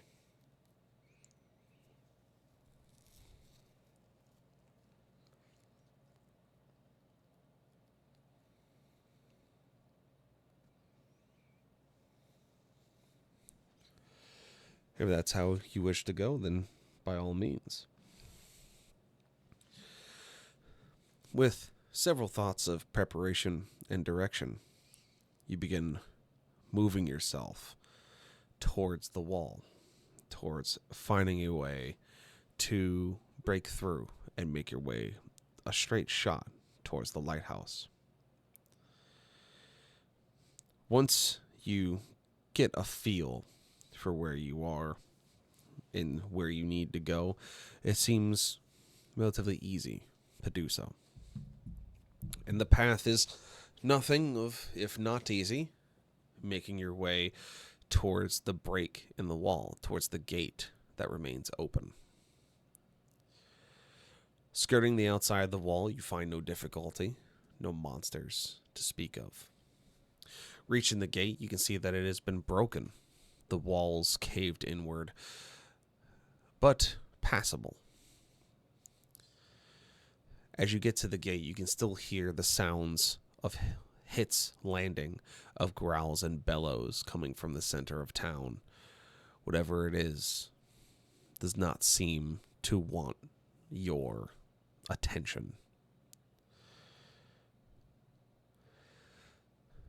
You see the road laid in front of you that goes through the residential ward, the East Ward to be specific. The dome still encapsulating the outermost part of this town leading to the lighthouse. It's a relatively straight and easy path. Again, the morning seems calm. No lizards scampering through the streets. No jaguar-like creatures leaping from the building tops. No carrion birds flying and looking for a small tabaxi to claim as their own. It seems dreadfully quiet.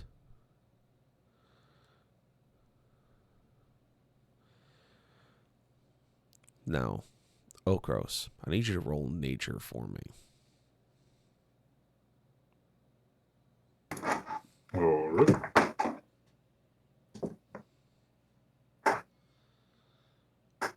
Oh shit, the landed cocked. Okay, let's try that again.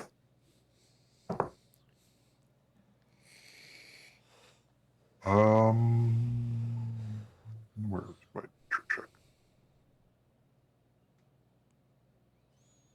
Oh, that's not too bad. I got a 17. Very good. In all of your years of being a barbarian, of being a lion folk to boot, having grown up in the wilderness amongst monsters bigger than your compatriots have possibly ever seen, minus those that have begun walking through the city streets as if they have been born here.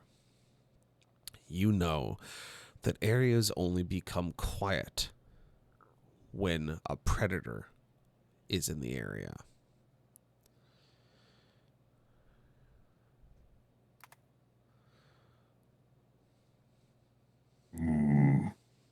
We best tread with caution. It is too quiet. Something is amiss.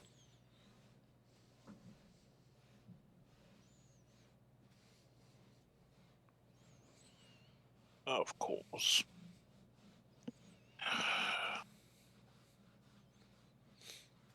Guess,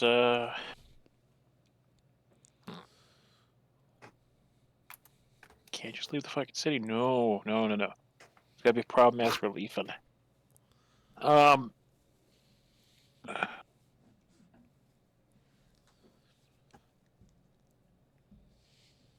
don't suppose whatever this is, you know the direction.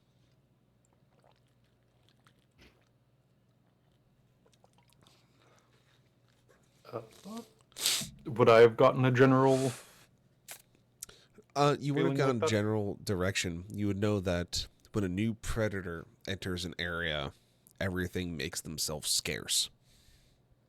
But no sooner does Creed ask you that question, do you see one of those lizard creatures you ran into before run past you at a breakneck pace as you are moving down the road towards the 5-way intersection near the storm gate. It pays no attention to you. There is no food in its mouth, nothing on its heels. It just runs and keeps running towards the city, or basically it's running from east to west. Of course. I was just about to ask that. So it's running away from the lighthouse. Yes.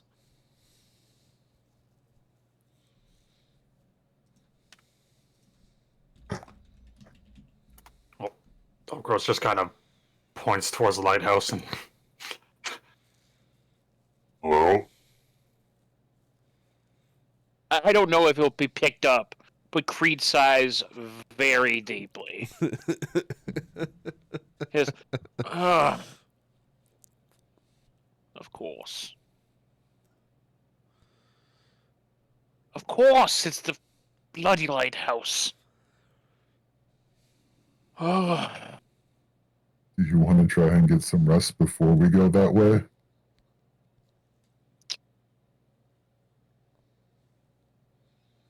no, I'll be fine. As he kind of does the half asleep stumble thing. I'll be fine. I'll be fine. Probably. We'll find out. Actually. Yeah, no, I'm at max hit points. We should be fine. Probably.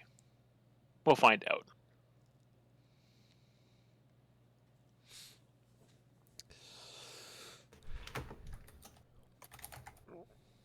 And so, with that, and knowing that whatever you are dealing with is at the lighthouse, how do you wish to proceed?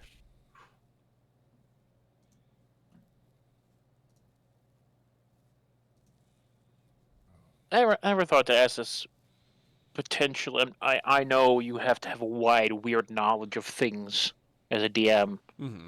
But what kind of lighthouse are we talking here? Are we talking like stereotypical on a cliff edge lighthouse?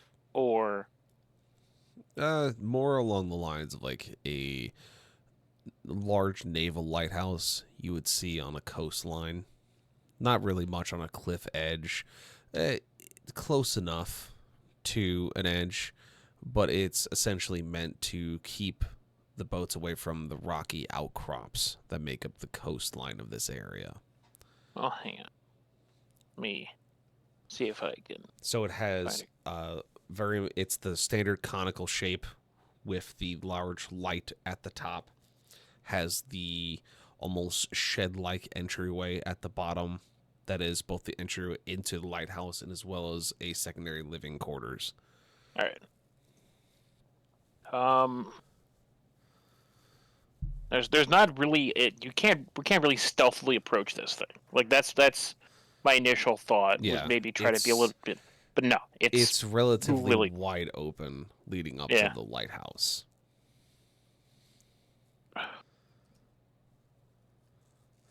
Well, I suppose the most straightforward option is going to be the best one.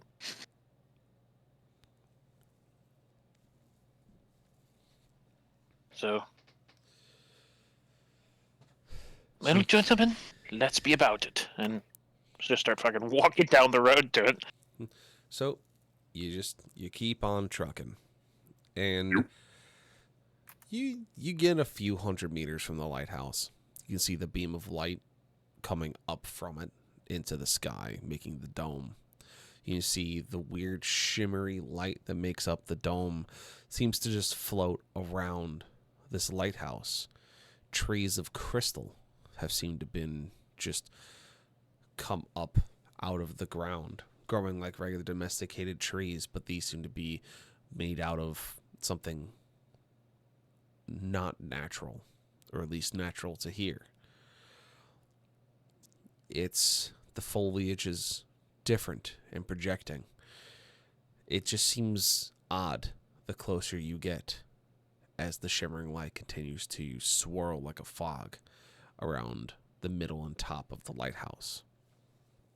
As you approach, you see that from your position, there is a large hole in the ground at the base of the lighthouse. Smoke still exiting the hole, as it seems to have been the impact point of the crater, or of the meteorite. And then in front of the lighthouse seems to be a large mound of dirt. Surrounded by these crystalline trees, the dirt seems to just be undisturbed and dirt-like. Whereas there seems to be nothing else around you. This crystalline forest seems to be devoid of life, minus some small insects and small birds. Otherwise, it is dreadfully quiet. A sense of a humming coming from the lighthouse edges at the back of your minds, just out of the range of your hearing. Just seems to thrum against your neurons, causing them to just give you a very uncomfortable feeling.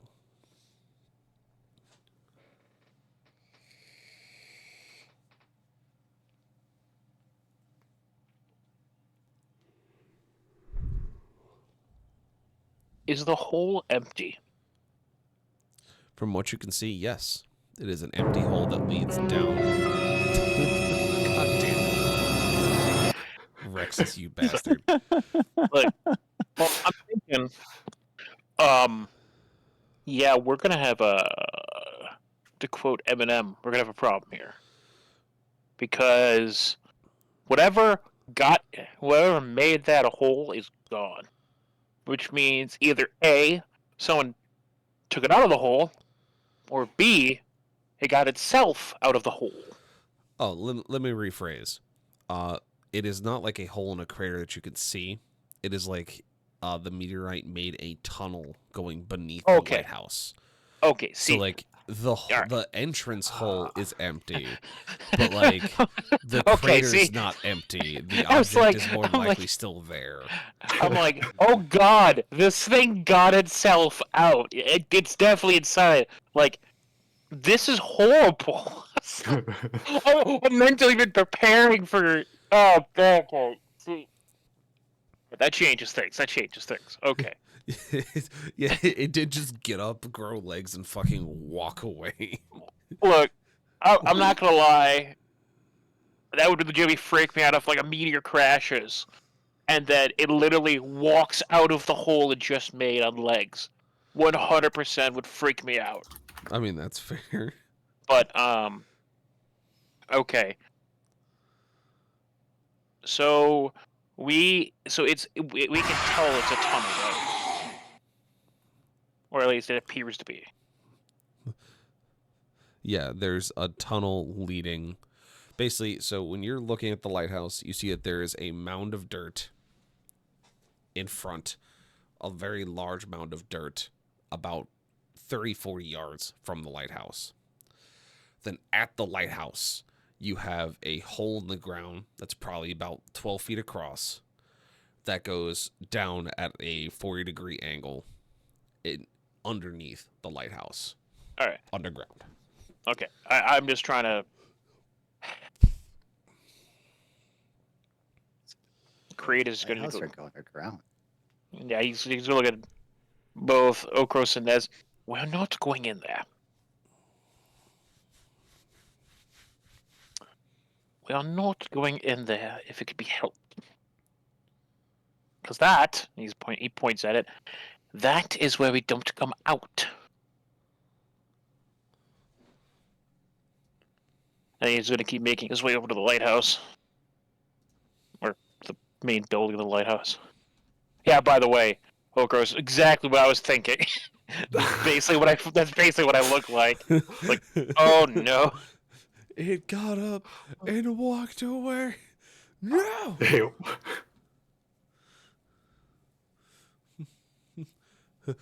Me no no. likey. Me hatey.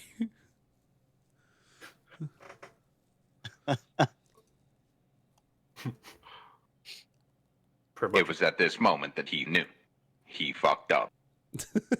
Basically. So let me As we're draw you walking- motherfuckers a picture. As we're walking up, I'm just gonna look at Okros and shrug after what Creed said, and just continue to follow Creed. Ogre just kind of shrugs back and follows.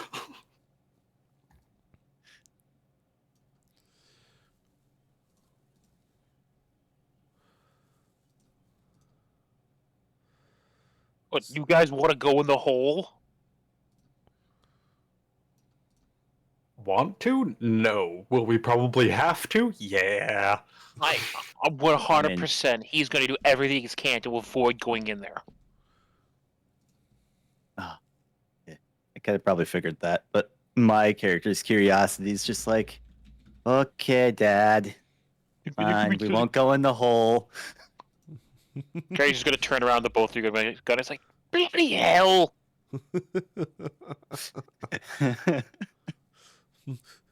Guys, I don't want to go in the hole. And you guys are like, I don't know. It could be kind of fun. It's a hole after all. We could make it a whole thing, eh? You know, it could just be a whole fucking thing.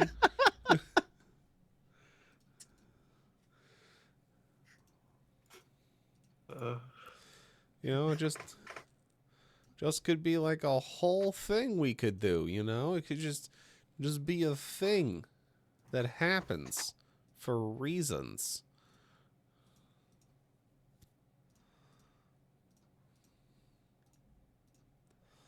So, this is the scene of where you stand currently. Going to a yoinky. Not those. This. Hit him with the yonky splunky. Hit him with the yoga. A splunk. The splunk.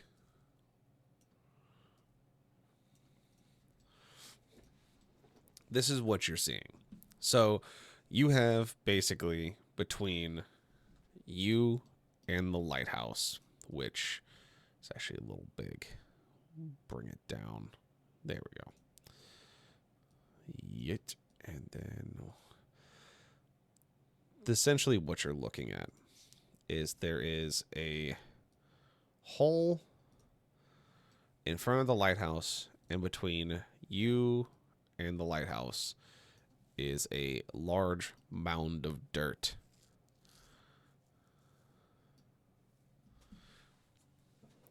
The hole essentially goes down underneath the lighthouse.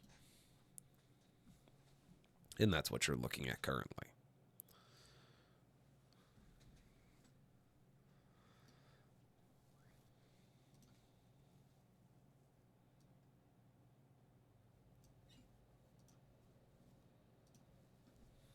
What would you guys like to do? Well, I know what I want to do, but apparently I am unique in that stance, in that my idea. Isn't Of the that three of whole? us, only one person's like, hey, maybe you should check out the building first. And we do a hole, hole, hole.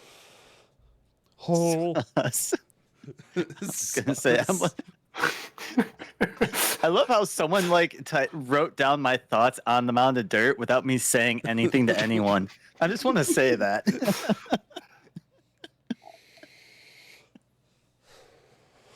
Good, I have you all thinking like- the same thing. Amazing.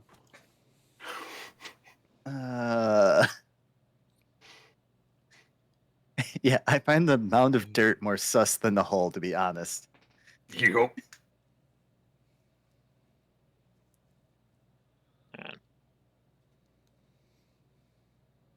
Oh, fuck.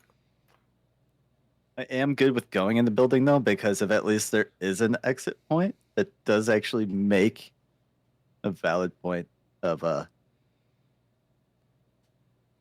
we might not be trapped underground.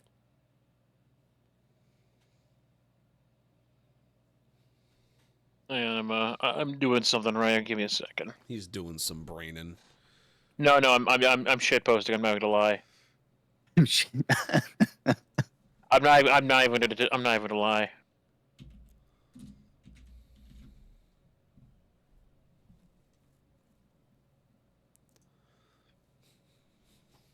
Yeah.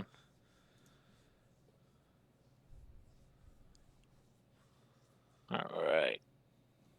Let me share this, and then I'll immediately. So yeah, Creed's just gonna go inside. Yeah. By the way, there you go.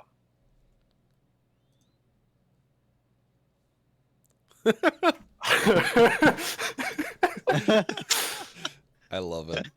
Okay. So, yeah. Creed's gonna go to the door on the lighthouse.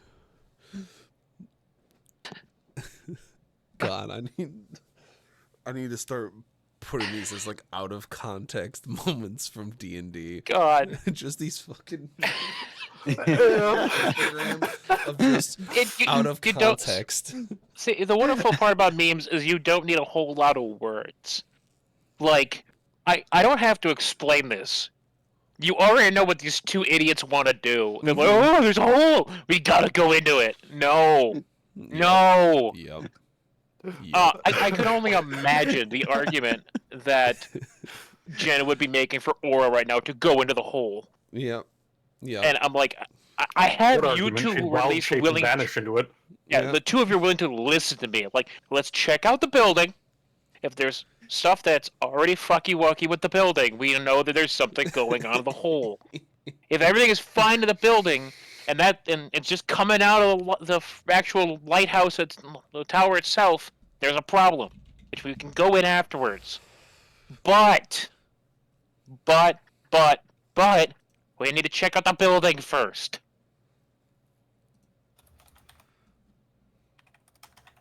I'm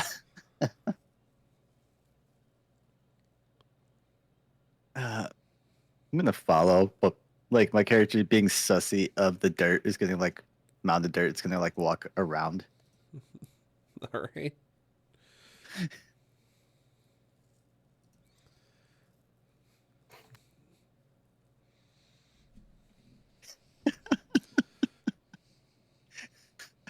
Makes sense.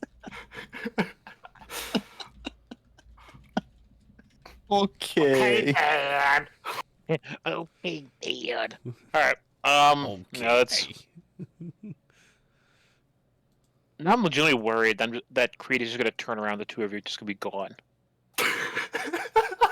No, I was joking about it, but now I'm realizing that is a legitimate concern for me right now. And the last time that two people were left alone by themselves, they got infected. Which, by the way, one of you still is. Shh. Shh. It's okay. It's okay. No, it's not okay. It's okay. It's okay. He'll just photosynthesize energy now. He'll just photosynthesize energy. Just put him on the fucking sun for an hour and he'll be good. That counts as a long rest for him. Yeah. Just stick him outside. It'll be fine. And if I'm not, I just set up mirrors so that way I get the sunlight wherever I'm at. Instead of like a bedroll, he just pulls out a flower pot from his bag.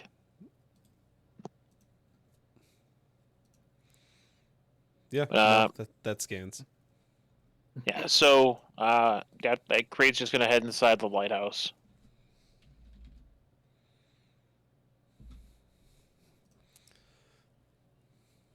All right. So the three of you enter the lighthouse, yes? Yeah. Very good. I'm kind of following, kind of dragging my feet, but like, okay, fine.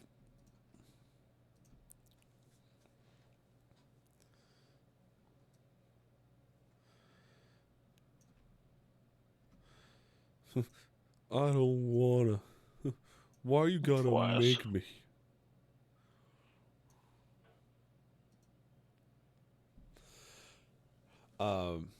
So yeah, it's you guys enter the lighthouse through the main entryway. And as you do, you find that it's relatively decrepit. You see that the shimmery fog still swirls around the building, that the internal side of it is dusty and gross. Stuff has been broken and left to be derelict after whatever happened. You see that the floorboards have been bent and cracked due to the impact from the meteorite. Stones from the structure have been moved and unsettled, cracks going up the walls of the foundation of the lighthouse. You see cobwebs have found themselves in multiple different areas, and it just seems dark and cumbersome.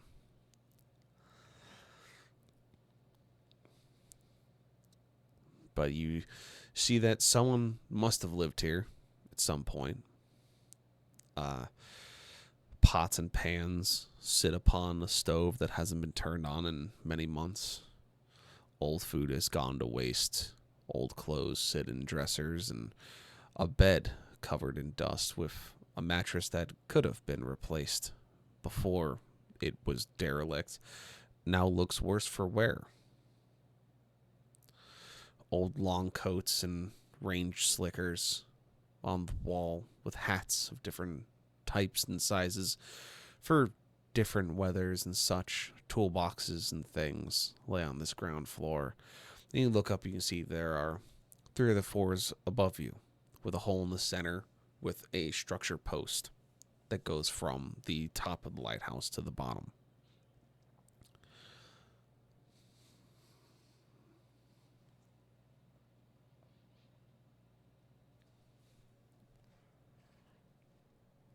So, yeah, nothing's amiss. Like, It just looks derelict.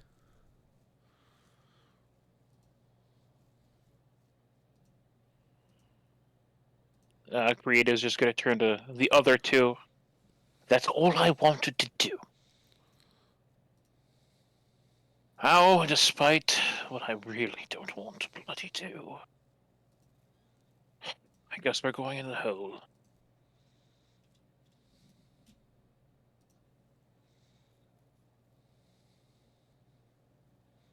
Yeah, he's gonna head back outside of the hole. This is something he wants to do. Yeah.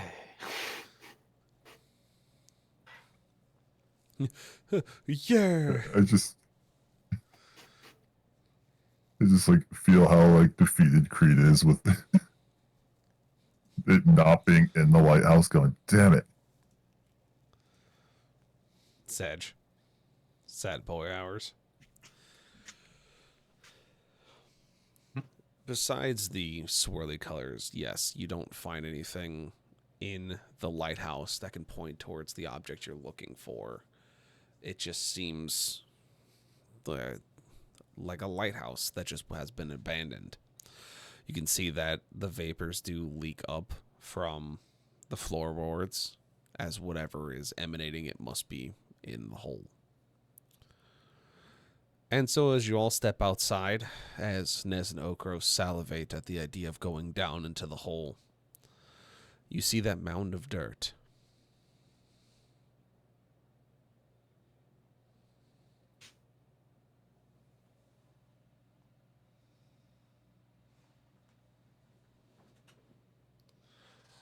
The dirt's just staring at you, mockingly. It's a large pile.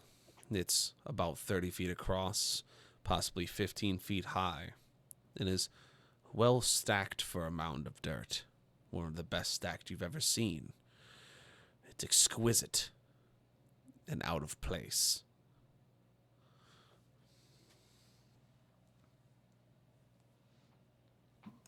Oh God, the contemplation in my head right now.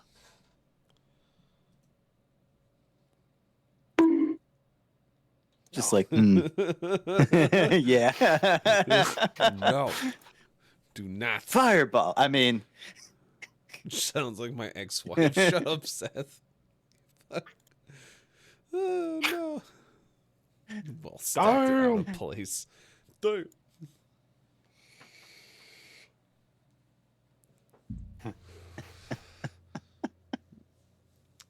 So what are you guys doing? You're outside the lighthouse. You have a hole and a mound of dirt.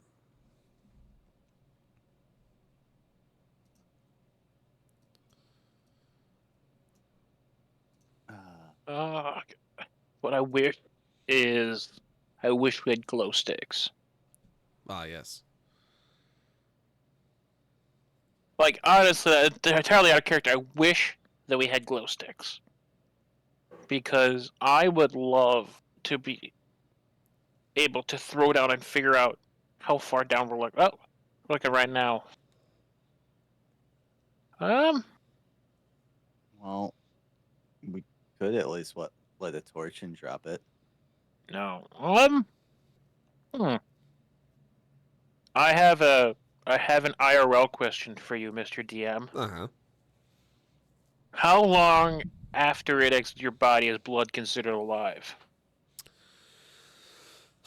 Until the last cell technically dies, which I would say probably was within a few minutes if they're not able to be preserved. Why? Because I want to find out if it's already gonna, if whatever's down there has defense mechanisms this far out. So what I'm thinking, I guess let me ask another question first. What exactly is a ration in D&D? It's like an MRE. But, not as cool. I mean, are we talking like a full-size MRE, or are we talking like a protein bar? Like, it's like a full-size MRE. Like, rations are meant to be eaten in the field in lieu of, like, regular food. Alright, I'm thinking extremely out of the box here. Apologize. Okay, so inside the ration, would there be something like a protein bar or pemmican? Yeah, probably. Alright, he is going to pull out one of those, whatever it is. Mm-hmm. And it's what Gria's going to do. And he's just going to, like, balance it on his knee. He's going to... Actually, I need to find out. I think it's gone. Let me double check something. Alright. Yes, it is. Crap. Oh, well. He's going to expose a bit of his arm. Uh-huh. And use one of his teeth to cut himself. I mean, He's then going to you have rub knives, but sure. Continue. I don't actually. I mean, you also have like a sword, but we can go with the Yeah, whole yeah, tiefling teeth thing. That's fine. I'm pretty sure pulling the sword out to slice my arm does not look good. So, but he's going to do that. He doesn't need a whole lot. So what I'm thinking is he'll smear blood over the bar and just throw it in the hole as hard as he can, All right. like a That's frisbee. full blood. Nah, it's fine. It's fine. Don't worry about it. All right. So you drench the bar, food, etc., in your blood, and you just yeet it down the hole. You throw it, and it goes for a second, and then you hear it just kind of hit something wet.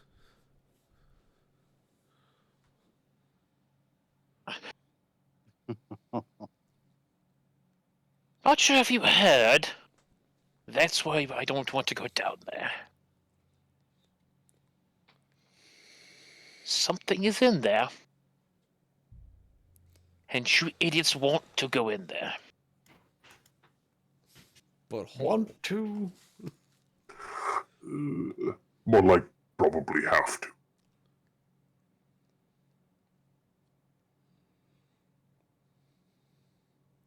Well, I kind of just want to explore. So I guess I kind of want to.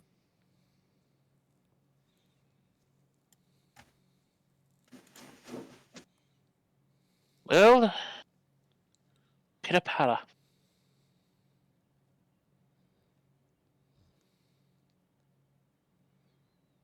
Creed is going to draw his sword and go on in. All right. So as you approach the hole is about 12 feet in diameter and goes down about I would say, a 40, 30 degree grade down at an angle. As you kind of peek your head around the corner before you step in, you can see that there is a little bit of light going into it. You imagine that some part of the ground has fractured and light is leaking in from somewhere, whether it's above the lighthouse or further on.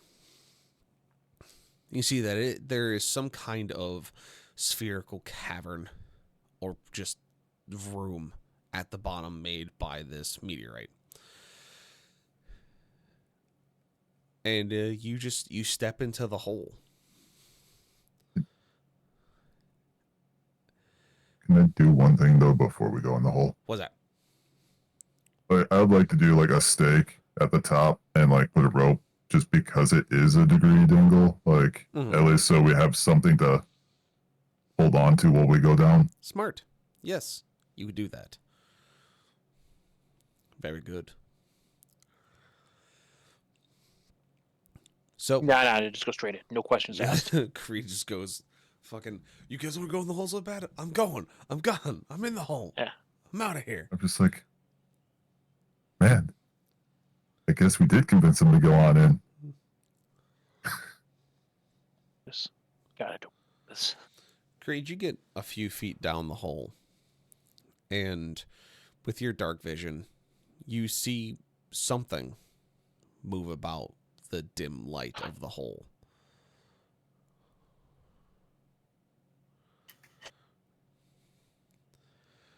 At first, it looks like a shape dancing quickly along the outlines of your sight.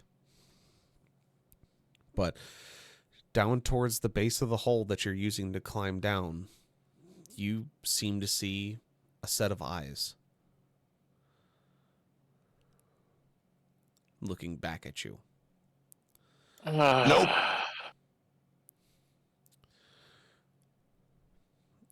As you kind of stare at it, it looks to be like the size of a goblin based on where the eyes are and the angle.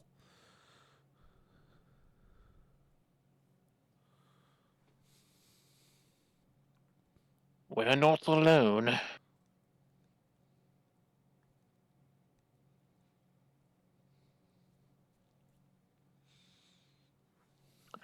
Alright, so he's going down. I think.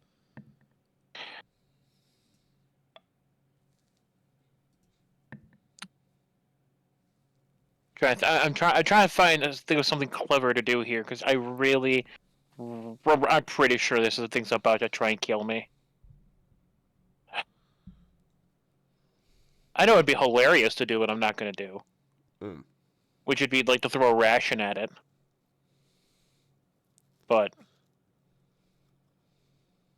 if it's sentient, it'll probably respond like, "What the heck?" But oh, you know what? I can do that.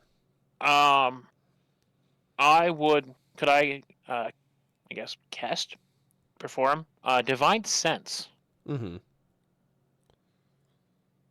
and it'll tell you any location of any celestial fiend undead that has not been uncovered. So it's clearly staring at me. Let me All right. double check something. You don't get the sense that any of those three things are down here. Well, there goes that idea. You can clearly see that something is there, but your divine sense is not picking up what you're putting down. Should I be polite? Oh, what do you two think?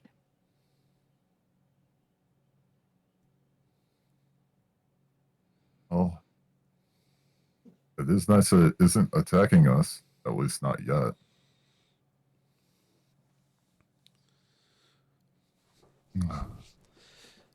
I wonder if it would understand us if we talked to it. God, I just had a uncomfortable thought that I'm not going to share, so we're going to find out. Creed's going to, hello!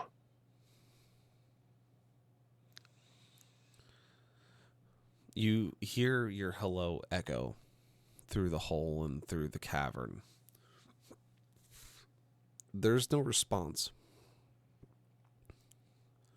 But you see that the eyes have doubled, gone from one set to two, along the bottom of the hole that leads to the cavern, like the bottom rim. Shit. But what's strange is you're seeing a strange outline of a shape as the eyes seem to widen. The heads grow a little bit bigger. As now you see 3 sets of eyes. 4, 7, 9. As this mass of whatever this is starts to come up the hole at you. Claws beginning to dig into the hole as it's pulling itself forward, filling up the entire space of the hole.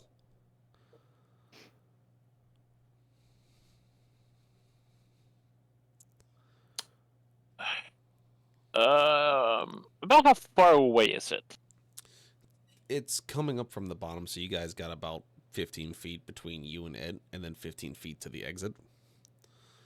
All right. I am going to do something incredibly stupid because I can't think of a better option here. Uh-huh. You say that. I was getting ready to ready a grenade. Wait, don't worry.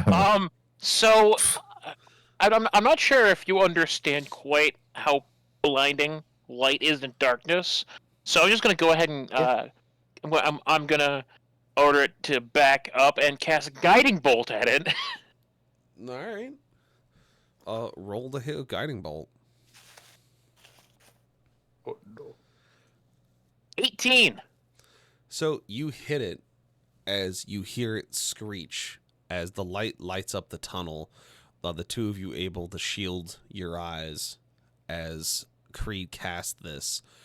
You hear screeching from multiple mouths as the mass seems to kind of pull itself back.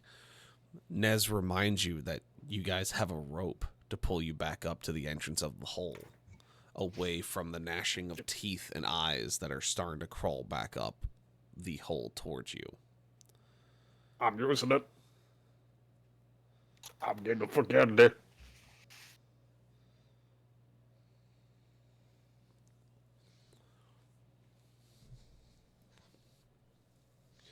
So Nez, you exit first. Lucifer being where he was on guard duty. Okros, you exit second. And I ready my grenade. Exiting last, as the 3 of you kind of stand about 10 feet back from this hole, staring at it. What do you do from here as you continue to hear the gnashing of teeth and claws coming up from the hole? I would like to ready a grenade and throw it down there. All right. You do so as you just give it a quick underhand toss. As Creed and Nez, you see just Okros just fucking yeet this grenade into the hole without a second thought. And you all choose to run. So you guys will get, we'll say, 1.5 movement speed in any direction. Where do you guys go? Oh, well, I'm in drawing mode still. Whoops. You goober. Wait, what can't I undo it now? Oh, no. Oh. Oh, well. Thank you. Yep.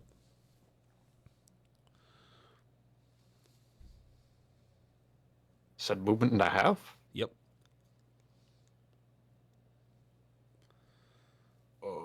I don't think it matters. Like, that's the thing, is...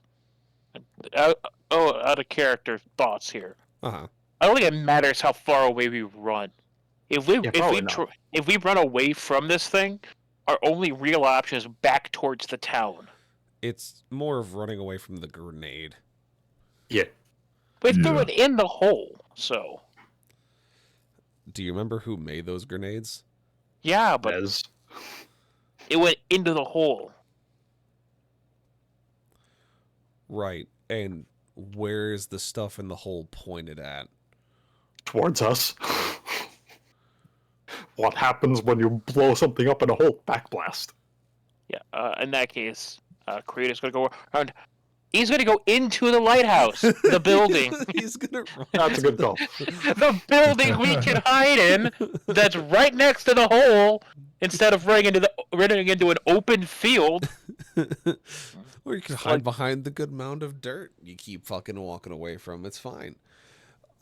So as you throw the grenade in and all of you take the few seconds that the fuse is going, as you hear the teeth and claw coming up the hole, you run into the lighthouse as you feel the lighthouse shake as the grenade goes off. You hear screaming from multiple mouths as the ground continues to shake around you. You actually feel the lighthouse buckle and tilt slightly towards the cliffside as you hear the ground split. And something is outside screaming from somehow multiple directions. Deep growls in chorus with high-pitched screams. Deep thumps echoing from its movements, throwing itself around in a rage. Its arms being swung down and pounding the very dirt that it has found itself now on top of.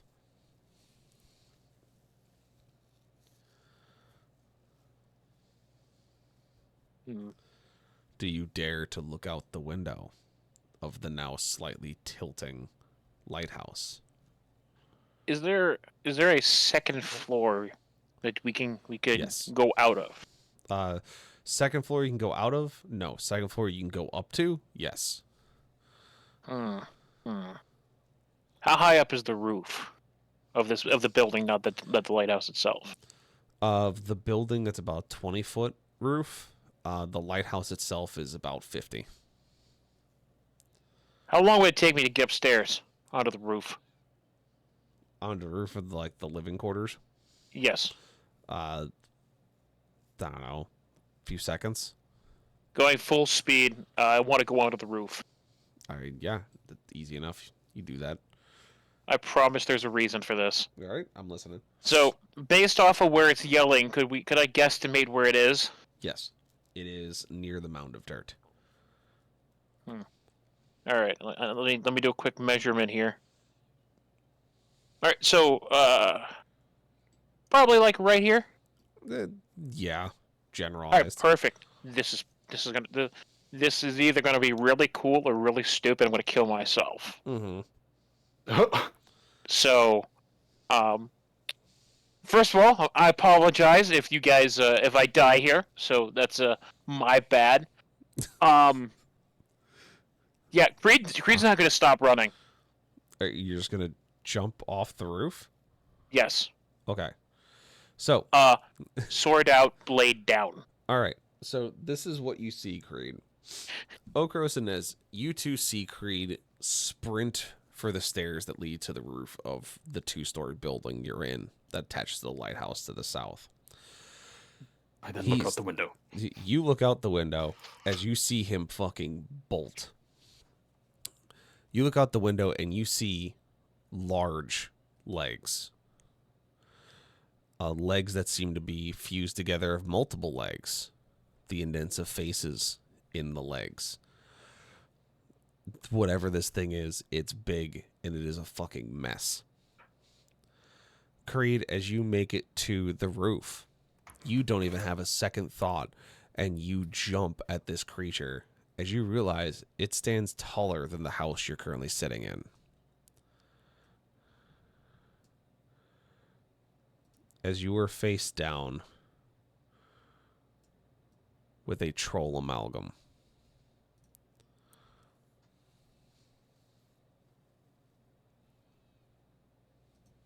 This is fine.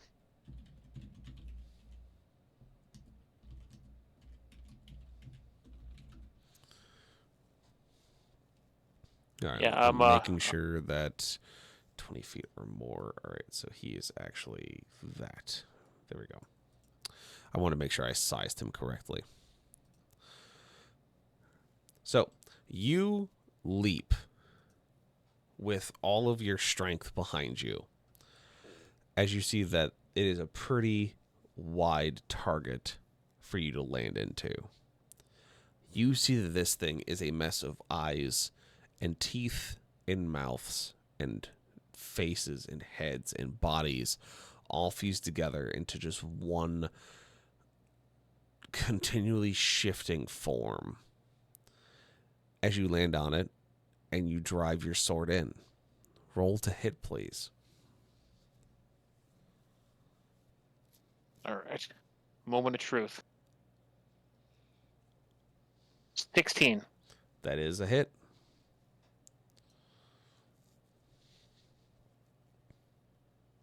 That is 12 points, but, actually, that might be a bad idea. Do I do something even stupider? I say send it. Well, see, you're biased. I mean, So, yes, but all also right, send it. Stealth, Rexus. Do I do something even stupider than I've already done? What are your thoughts? I mean, we've gotten by with our ideas so far. Why not go? All right, I'm going to burn one of the last charges of fear. Uh-huh. I am going to scare the shit out of this thing. All right. So, yeah, it has to pass the wisdom check, and then I also have to roll a wisdom save myself. This is convenient. Convenient.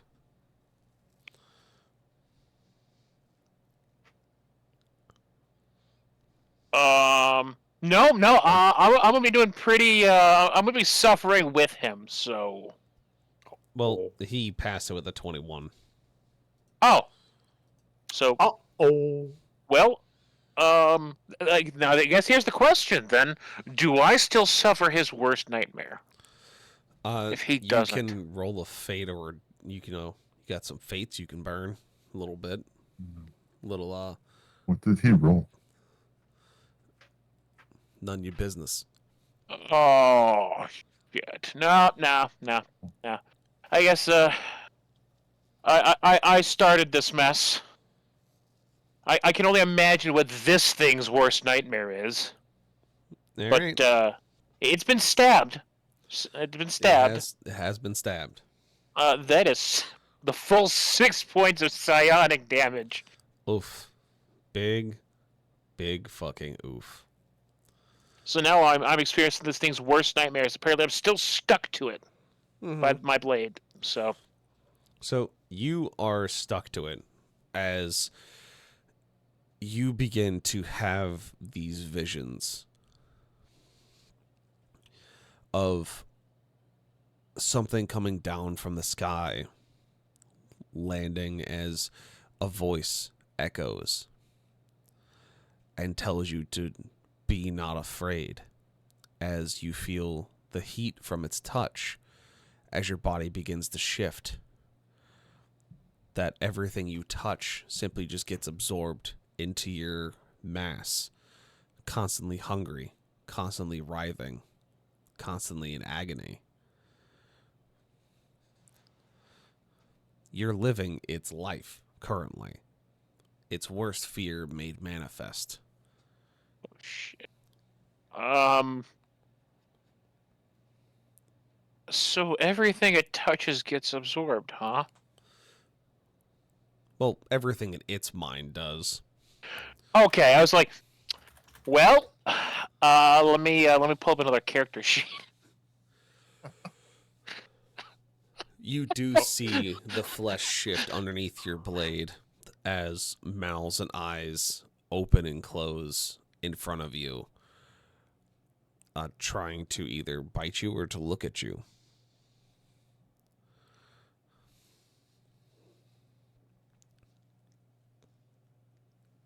Yes, as this wonderful bit's going on, he's gonna continuously like attempt to punch anything that's getting close to him on the monster.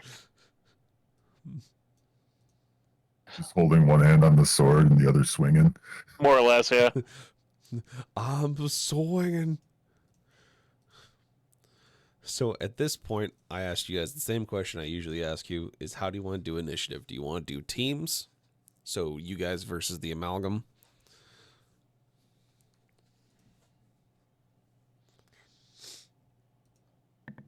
I'm sunken cost fallacy at this point, so you gentlemen do whatever you want.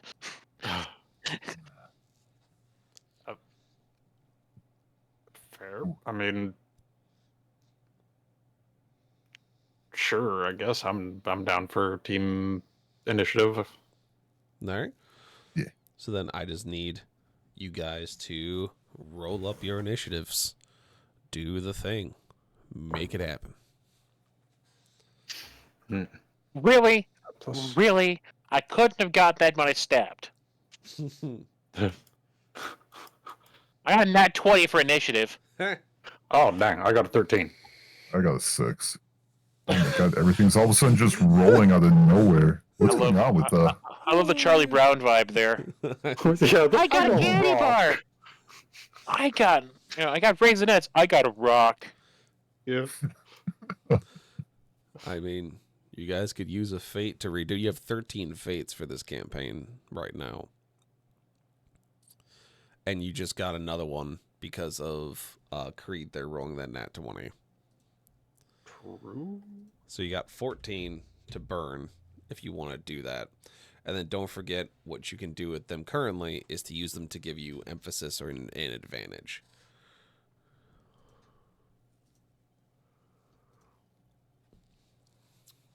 Right.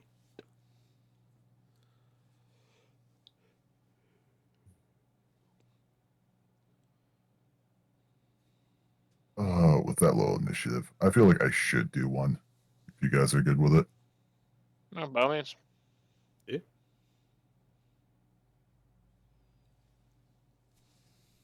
Oh yeah, 19. There you go. Nice. Nice. So 39, 52. That scared me for a moment. It was actually almost a 3. It literally was like Oh, no. on the 2 for a second. I was like, no. No, please, no. So let me do math.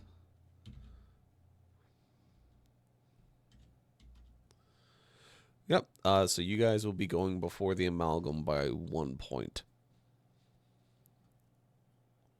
Darn. All right. So, in that instance, you guys will be going first. So, we'll go with Okros and Nez. Since Creed, you are currently preoccupied. We'll come to you last for your team. I'm a little preoccupied. Little bit. So, Yes, bit. in that instance, Okros and Nez, do you thing.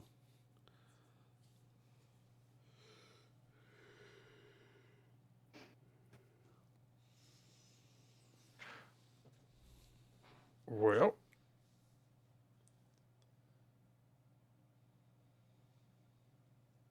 I will. So he'll move on out to get out of the way.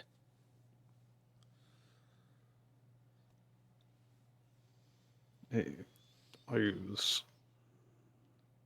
Oh, first I'm going to rage. That's right. That's not. That's a thing you can do. Oh yes. As a barbarian. This is true. He's a bird.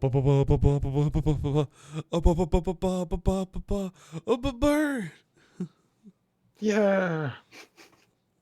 All right, and I'm going to charge at it and attack it.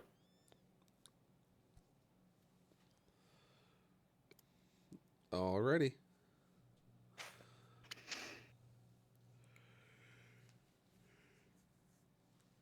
Okay.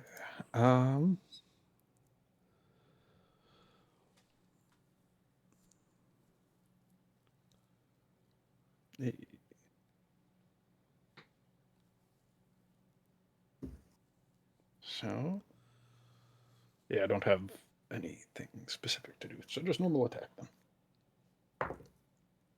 And that is a 22 to hit. That is a hit. Excellent. D6, come hither. A 4 and a 5, so that's a 13 damage in total. Because it's 2d6 plus 4. All right. And I will swing again, I guess. Yep. Swing twice, make it nice. Yeah. That is a 20 to hit. Dirty That is 20. still a hit. Okay. Ooh. Ow. I rolled max damage and then a 1. So, 9. No, wait. Bring. 6, 7, 11 damage. Jesus. Very good. You do some good dabblage. Yeah. Very good dabblage. Anything else you would like to do? I have used my bonus action and stuff, but I do still have some more movement, so I will move around to the other side of it. All right. Because I entered rage that gave me an extra 15 feet, so I should still have movement to get to here. Okay. See, that was... Yeah, that's well within my movement speed. Okay. And I will end my turn. All right. Mr. Nez, what you got? All right. I was going to use Napalm Molotov, which I can, finagle to not hit them, Yes. which that'll be a dex save of 16. Alrighty. All right. Roll damage.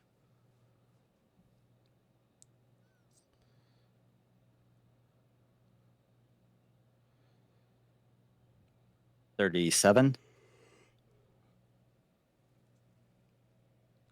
All right. So he saves, so he'll take half, which is 18. And then Lucifer is going to use his flamethrower on him, which is just a dex of 15 for Alrighty. Lucifer's. All right. Roll damage for that as well. And that is 13. All right. He saves that as well, so he'll take half of that, which is 6. So a good amount of fire dabblage. Very good.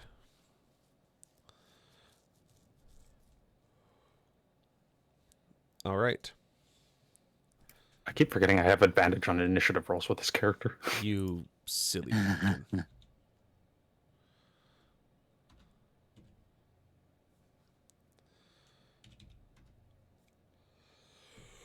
All right. At this point, Mr. Creed, what do you want to try and do currently?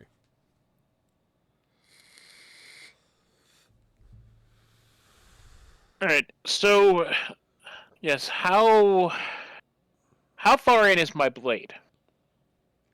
I would say more than halfway.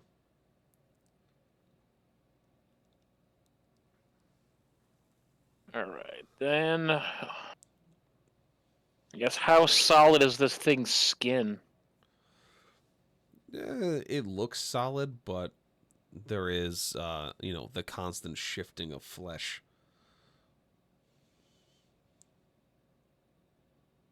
I really don't want to leave my sword in this thing. But I'm trying to figure out the best alternative because I have to get it out. I have to get off. But I'm also ironically technically the safest place from this thing. Assuming I don't get bit.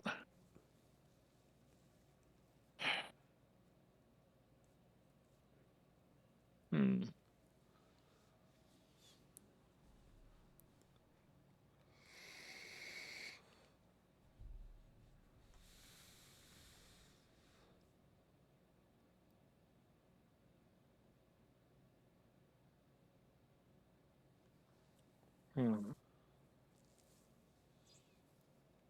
I'm actually not. I'm not sure what to do here because I completely shot myself in the foot here.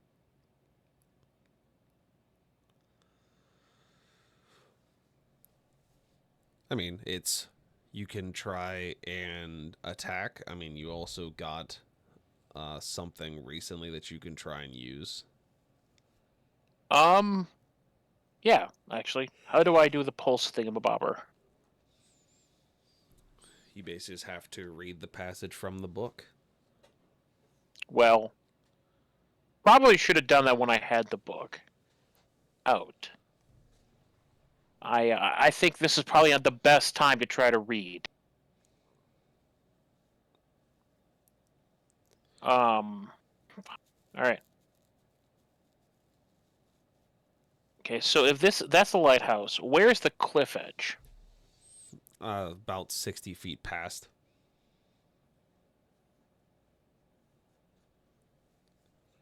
So from your position, about, I would say, 110-ish.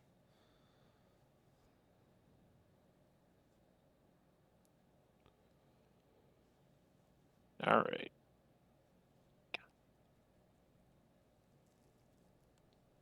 Never mind, I can't do that. I don't have what I need to do it. I guess, can I do... Oh, that's a ranged attack spell, never mind.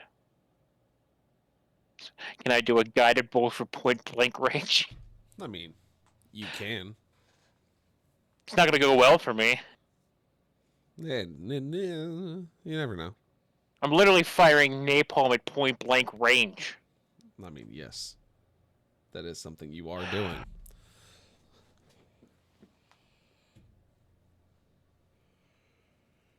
Alright, Creed is going to get both feet against the creature and try to pull his blade out. Give me athletics. Alright, hang on.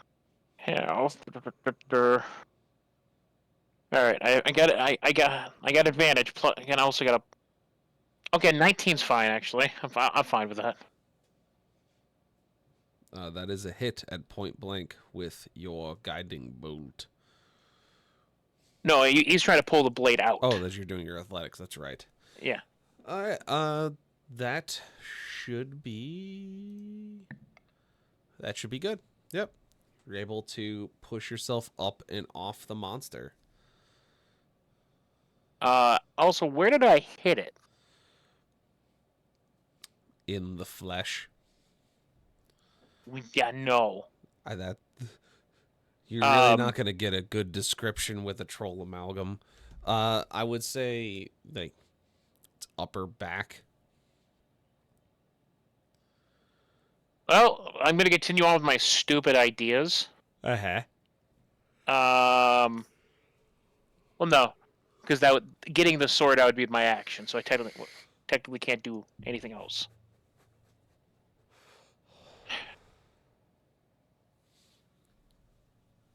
Can I attack though? I would say you can use your bonus action to pull yourself up and out, and you still have your action. Yeah, there's the reason I asked how high up I was. I like to get the blade out, and then come down and hit it again, and just basically work my way down. Just slowly work your way down the height of this monster. Got it. Oh, I'm 20 feet in the air. I'm not a cat. Like, I'm pretty sure if I fall from that height, I am going to die. I mean, you So wouldn't die, you'd get hurt, but I mean, you'd be fine.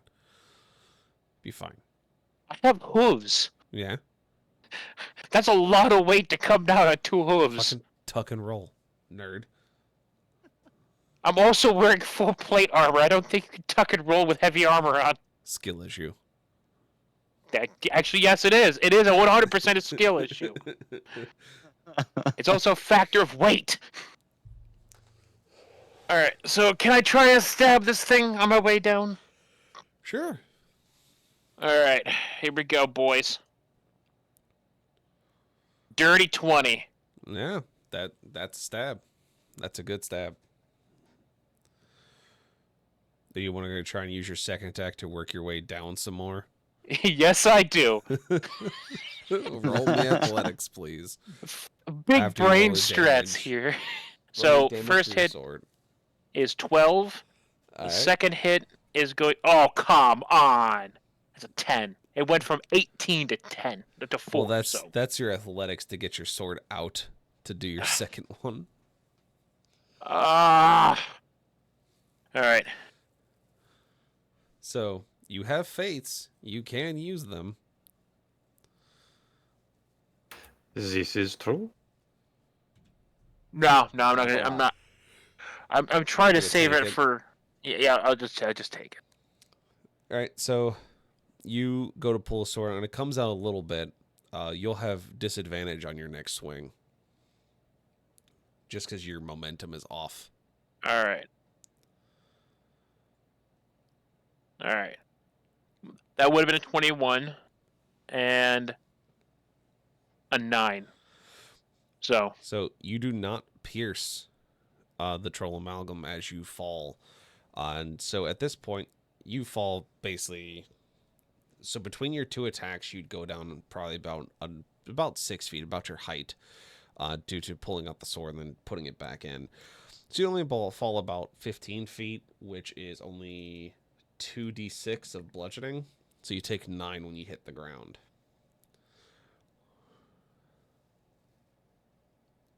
I'm starting to think maybe I should have taken that nap. I mean, maybe. Maybe it would have been a good idea. Who's to know? Who's to say? Yeah. Well, I'm on the ground now. You're on the ground. So All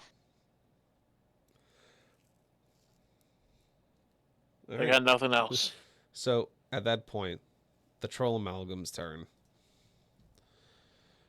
For his bonus action, he's actually going to throw a limb at Nez. He's going to rip off an arm and he's going to throw it at you. That's a hell of a power move. Just, I'm sorry, but like ripping off your own arm to throw at the enemy, like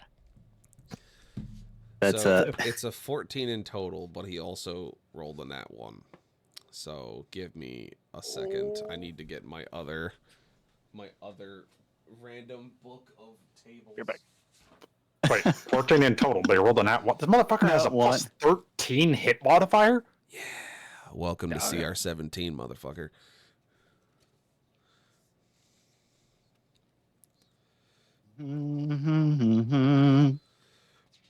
All right, let's see what happens to the troll amalgam for fucking it up. That's dumb. That's already happening. What's this one? No. So he throws an arm at Nez and just fucking misses. But unfortunate for you, sir, there's now an arm on the ground.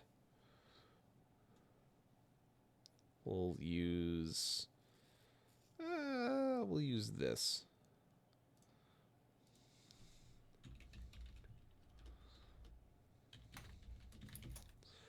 So you now have a random troll arm just near you on the ground.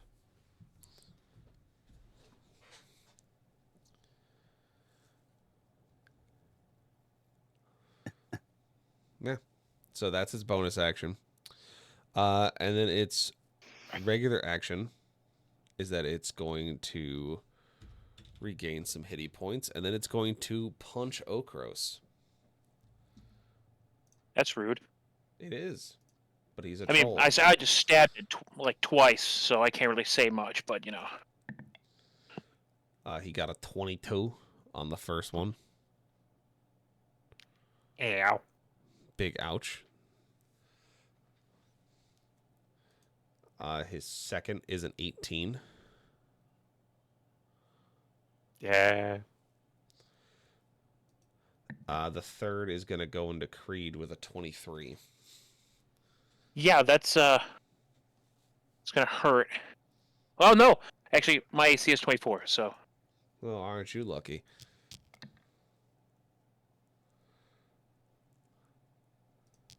That plate armor that we were just talking about came in handy.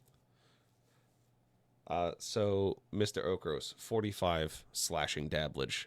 You reduce it by half because you're still raging. Yeah. So you take 22. All right. you should just And pull like then a Bugs Creed, Bunny and just start cooking. He went to hit Creed and he hit his armor and Creed laughed while he was dying from having fallen 15 feet in full plate armor.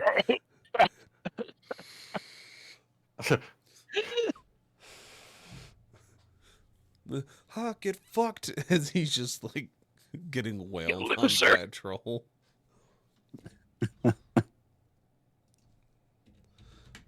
You love to see it.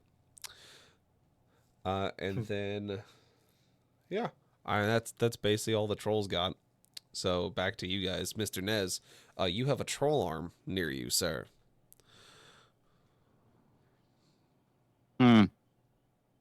Is the arm moving? Yes. Don't like this.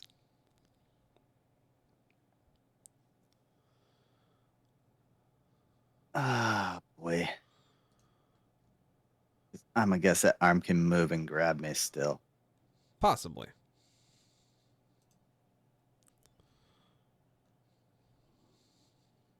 I would like to move away from it. I would like to not be near it. Thank you. Yep, fair. As I just see this arm moving, I'm like, I don't like the fact that it can still move, not attached. I appreciate the offer, good sir, but I will have to decline. I'm gonna say no. Just No, you just stay over there now. Oh fuck. Almost debating if this is the time the egg comes out. I mean, what else do you have in your possession? Like, I feel like knife? facing a No, I giant just- troll amalgam is the best time to pull out all the bullshit you've kept in your pockets.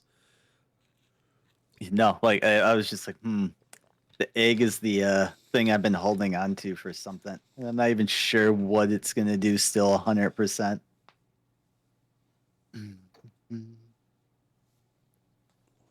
It's horribly inconvenient, and I hope it's something silly. Oh, no. You deploy it, and it's just like I want it. it's just like a normal chicken.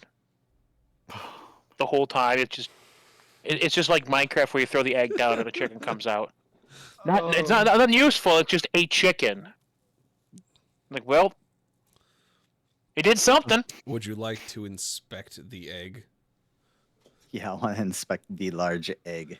You inspect now. the large egg, and there seems to be some writing on it that simply says, "Throw me."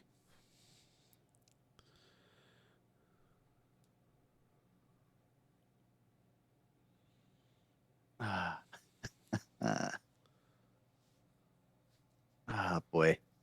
So I'm just gonna throw it. If I throw it at him, that's just gonna be just a regular roll to hit. Yes. You're basically just trying to hit him with the egg. Essentially, you're just trying to put it in his general vicinity. All right. Now, Just roll it. now,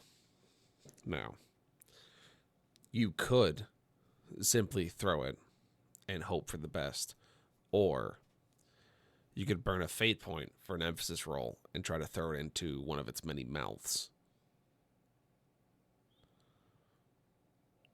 Uh-huh.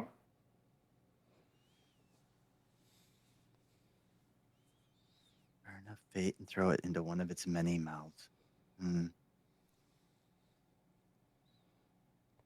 You know, literally just before you said that, I was wondering because I just remembered I was looking at my notes just now, and I have hyphenated in big and bold.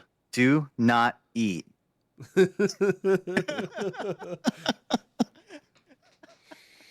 It's literally just staring at those words.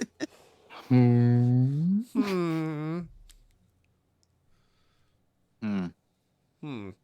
Kind of want to see what happens when something eats it too. I want to go for this. You guys go with it? Look, I jumped off a building and stabbed this thing to start the fight. So Creed's on the I don't think ground. I'm the one. Let's fucking He got- go. He got I don't fucking think I'm the one to hammer ask for fisted this. by the troll. He just like holds up a thumb, like yes. I feel like Okros is like a Barbados from Pirates of the Caribbean, like do something as he's like swinging his sword at everything, just like no, stop touching me. I can feel like him looking. What the fuck you looking at the egg for? I'm fighting for my life. We're in the over middle here. of a fight. Okros I'm is gonna feed fighting it. something fucking like 4 times his size, and he's like, stop looking at the fucking egg. Here. What's your grand battle plan here? You're gonna flank the enemy? I'm gonna feed him. You're what? I'm gonna feed it. Oh man. All right. I want to make it a little more dramatic too. If I'm Very gonna good. shoot it at him, Very good. I'm gonna use Lucifer to shoot it into one of his mouths. Very good. Are you gonna burn that fate for that emphasis roll? Yeah. All right. Let's have some fun with Roll me that emphasis. this. All right. That's 2d20s.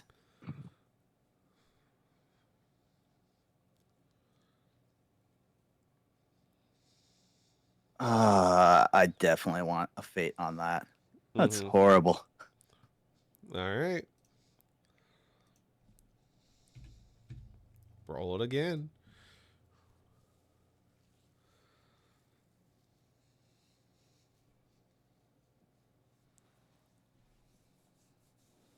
It's the one that's closer to 10, right? Farthest from Farther, 10. farthest. Yeah. That's again a 9 again. The 9 fucking loves me tonight. Ugh. Did you want to As long burn as it's not another? German. Did you want to go again? Roll Oh my those God. dice. Literally. Yeah. Let's go one more. All right. One more time.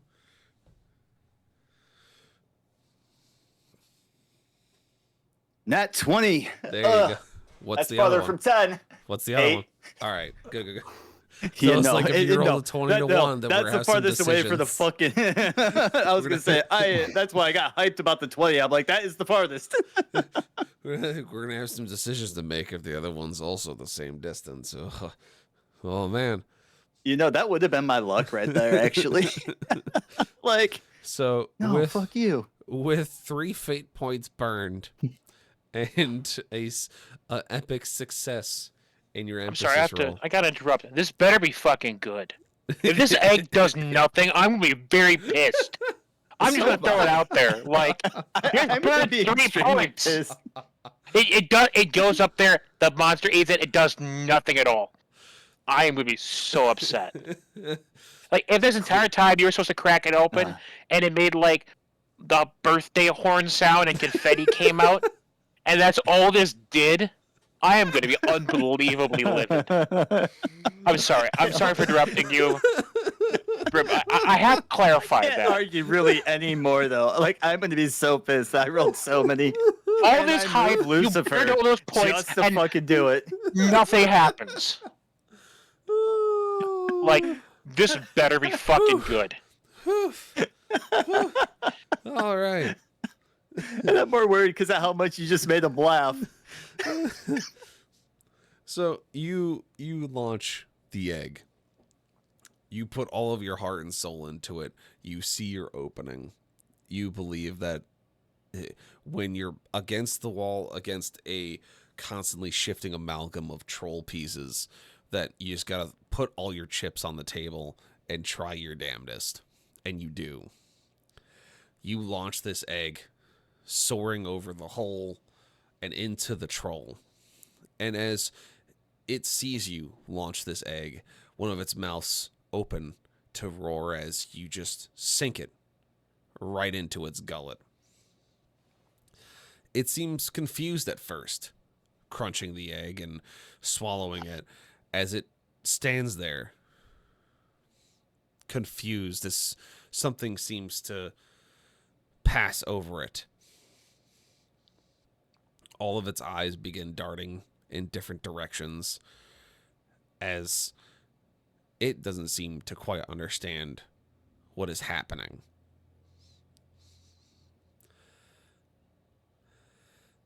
And then you see it begin to retch. As its body begins to shift and convulse in the opposite direction it was doing. As it begins to vomit out of all of its mouths at once. When you launch the egg, a note fell out of Lucifer onto the ground by his feet. You pick it up, and it seems to have been a note stuck onto the egg that looked about the same shade, so it was hard to, differentiate it. The note simply says, Gnome Depot brand, the inedible edible egg. Causes creature to reverse digestion. Ooh. And that is what you are seeing currently, as this monster is just regurgitating everything it has eaten since ever. Anything that is currently in its body. You're seeing parts of its body shrink and malform. You're seeing it throw up bones, rocks, half-digested meat, bile. Unfortunately, the person closest catches the brunt of it.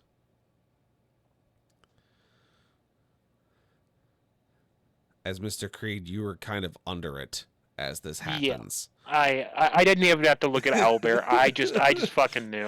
I just knew. You're gonna need to give me a dex save at disadvantage. Oh, of course, you're gonna need to give me a regular dex save. Oh no. Okay. Wait. Well, Wait a second. I am. That's an 8. This is not going to go. Oh, you hear from underneath the troll.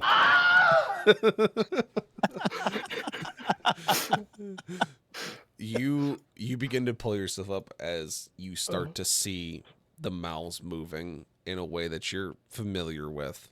And as you go to run, you are just blasted in the back with just a stream of emesis from this monster. May I roll an acrobatics check to try and get my cloak off and cover it? You know what? Go for it.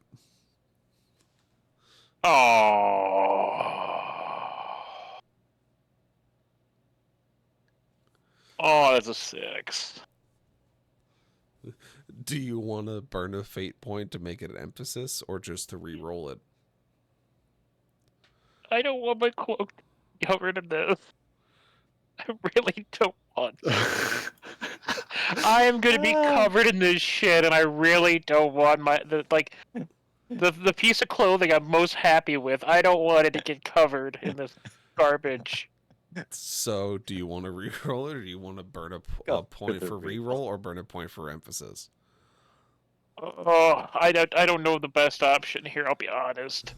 I'm not looking forward to being covered in everything coming out of this thing. Oh. I mean, either option gives you a chance to at least save the cloak. Oh. We'll do that. I'm gonna burn it to reroll. I'm sorry. I just really don't want that's this fine. thing. I don't want this thing covered. Please be. Oh, that's I want to 11. flash that for a So- 14. With a 14, you're able to unhook it and throw it to Nez as you turn, and you just get slammed by this stream of gross coming out of I'm this not even- monster. I think the worst part isn't what's coming out. It's the knowledge of what this probably smells like Yeah. that more has me disgusted. Okras, what did you roll for your deck save? I was trying to look through my abilities because I'm pretty sure I have something that gives me advantage on deck saves if I can see what's coming. Yeah, I But think as a barbarian, you're a fucking high level barbarian. Yeah, you have that. It's like a Okay, sense or some shit. Danger sense, that's what it is. Yeah. Think that's the there we go. Yeah, advantage on dexterity saving throws again. Okay, cool. So I get to roll twice.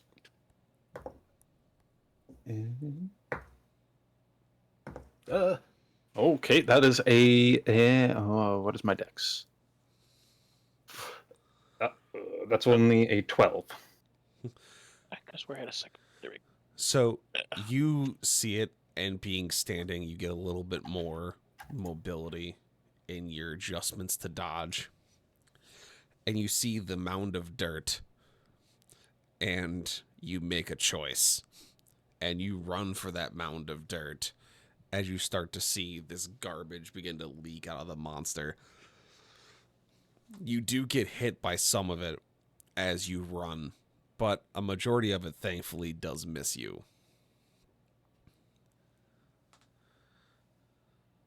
Yay! But you are now in the mound of dirt. Oh dear.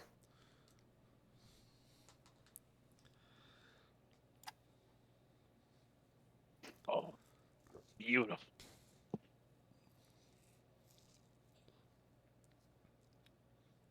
Why do I just see it as he dove into the mound of dirt and like his back legs are just the only thing sticking out at the moment?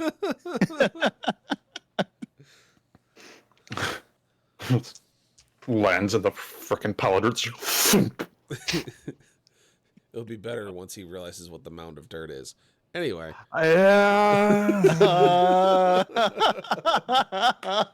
No, I know it's something bad. I don't like it. I don't want to think about it. I don't want to. All right, that's. So the troll misses its turn because of this situation. But all of you will get your action. So, Nez, you did it. You launched the great inedible egg into the mouth of the troll and have caused its digestion to become reversed. At this point, you got anything else you want to do before you pass on to somebody else to recover from this?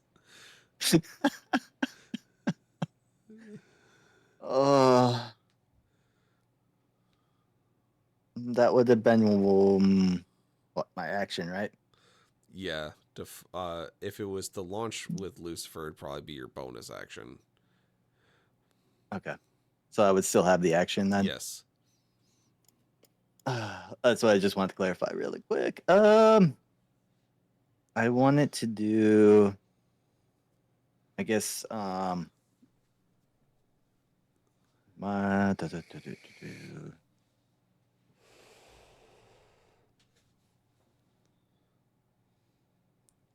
wasn't expecting to actually get another action. I want to do incendiary rounds at a second level, so that's just going to be me rolling to hit. Mm-hmm.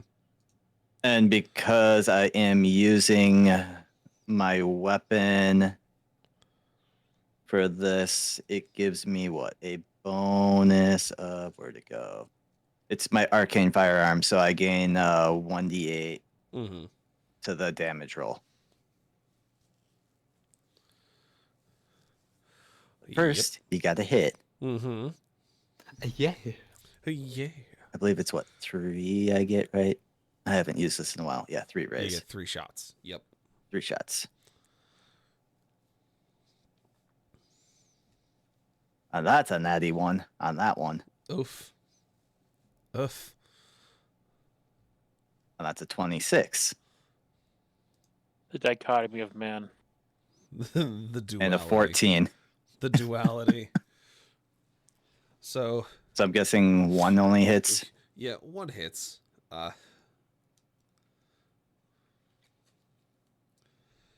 And that's the wrong dice. I didn't want to roll this one. There you go. Where does it go? Nobody knows. Well, nobody knows. It's just gone. Yeah. Yeah.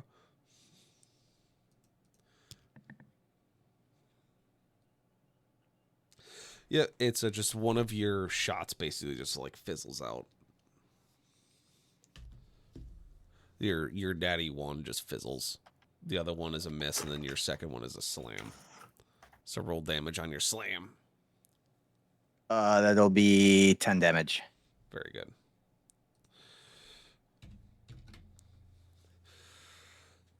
You see that one of the mouths that you hit it in, the bile starts to feed back into it and also catch fire.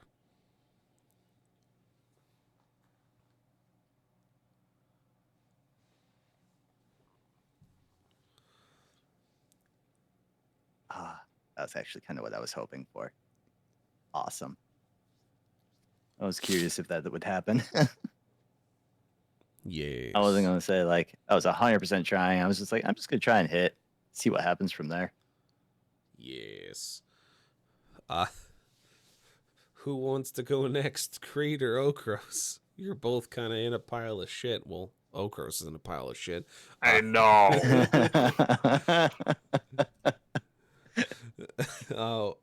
Who wants to do what next?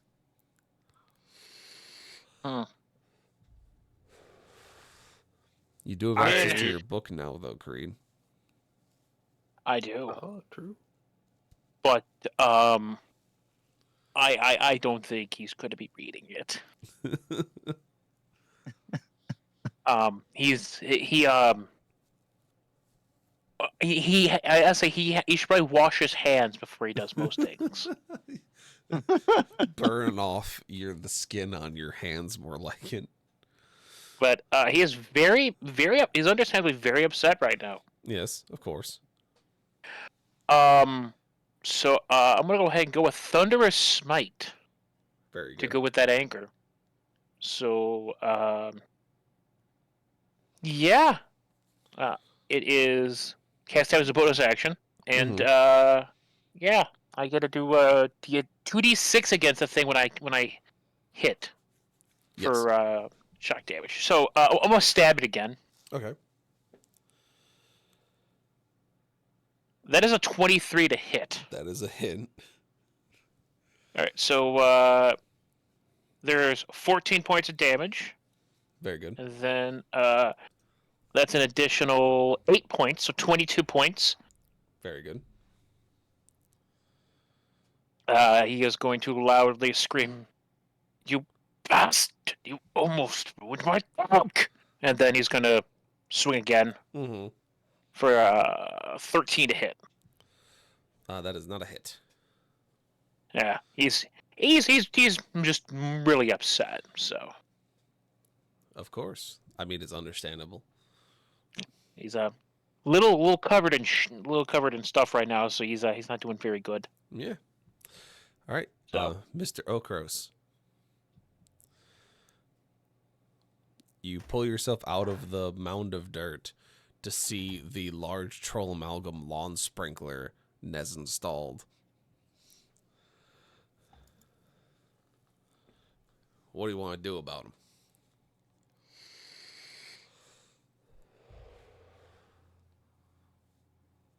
Okros is really pissed off right now. He's pulling out the second grenade and yeeting it at the fucking troll. Very good. Okay, Very cool. good. We're on opposite sides of this thing. I just thought about that. So, All right. Roll the hit for me, please. Just regular range attack. Regular range attack? Okay, so that's my...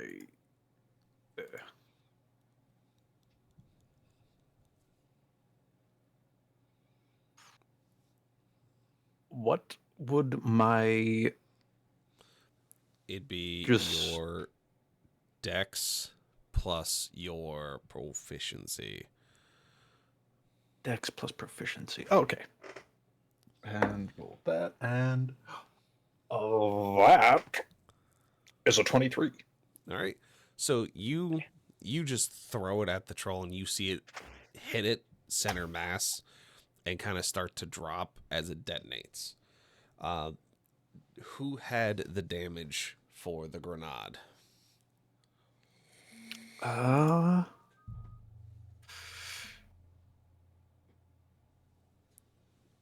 I thought I would have put that under the properties of the hand grenade, but I don't know if I ever got given the damage for it. All right. Well, then we'll go off of standard explosive damage rolls.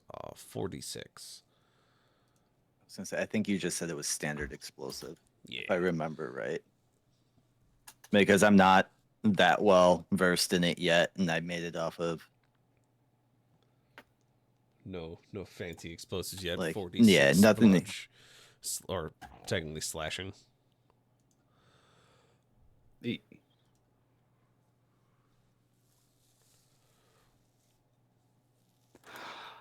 And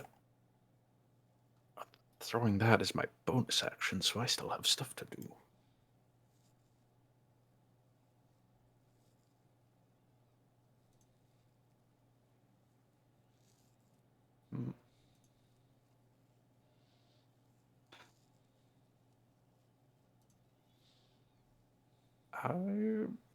Yep.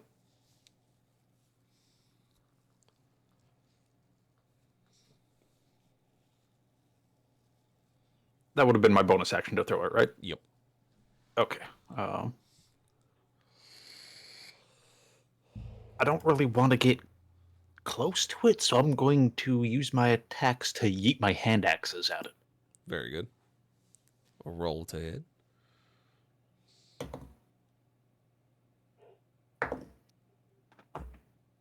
That is a 19 to hit. That is a hit. 1d6 plus 4, 7 damage. Very good. Wait, no, rage damage as well. I keep forgetting I've got rage damage. That's an extra 3 damage on top of that from rage damage. Amazing.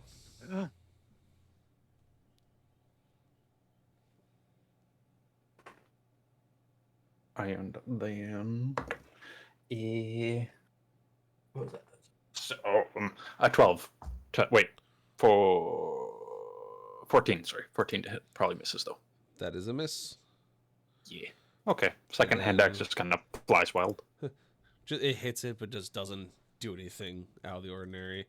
And then Pings off of one of the teeth. yeah, basically. And then your grenade does 20 damage to it. Ba-da-da-da-da. All right. And so... And I'm going to use my movement to get out of the poop. Very good. Very good. Very good. I mean, you totally don't know it's poop. So, He thinks it's poop.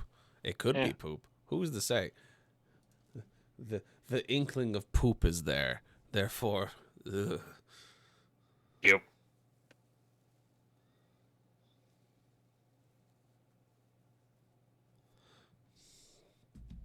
So, at that point, we're going to see if the troll can pull its shit together.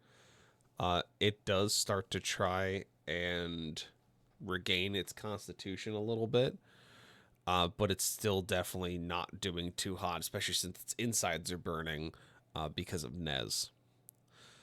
So it's taken the time to try and get off the effects of the great inedible egg, only due to the fact that it has multiple face holes. So it's going to try and swing at Creed, but it will have disadvantage.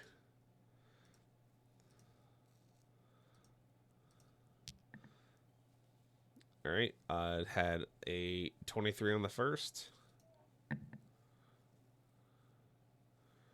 And a 26 on the second. Yeah, the second one is going to hit. And it got a 21, so that's a wide swing against you, so only lands one. Well, that's a real shame. It is a real shame. Well, it does 15 slash. All right, I'm going to need to I'm going to need to give me a dex check. For it? Yes. All right. Well, specifically, sorry, it needs to make a dexterity saving throw. Sorry. Very good, very good, very good. All right. Yep. Yep. All right. What's the DC? 14. 14. It fails it. All right, so there it is.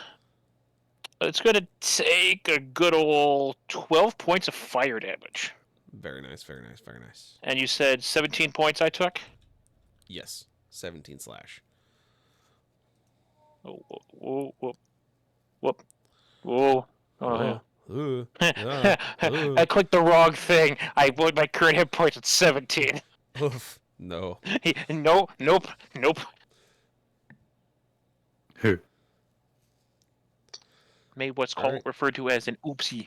An oopsie doodle. And then you're going to see the arm crawl towards you, Nez. Nope. No, you don't. You Stay over there. Red light! Red light! All right. Thank you for the 69 biddies, Carson. Her fun fact for tonight is roosters prevent themselves from going deaf due to their own loud crowing by tilting their head back when they crow, which covers their ear canal completely, serving as a built-in earplug. Fun facts with Carson. Interesting. Also, hi, Carson. Hi, Carson.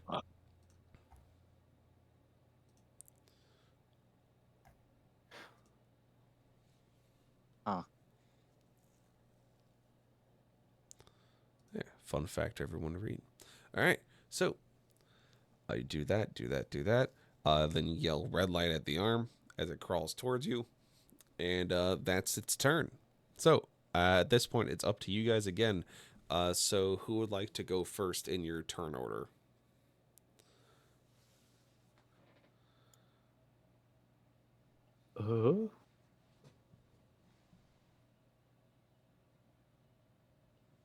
Just whoever wants to do something first, just say so, and we'll just kind of go from there. Unless you guys have a specific plan in place. My plan's pretty straightforward. Yes, it's to stab. Yeah. It's not vomiting anymore. It's still vomiting for the most part. Some mouths have been able to kind of regain themselves, but not all of them. I'm throwing my javelins at it. Very good.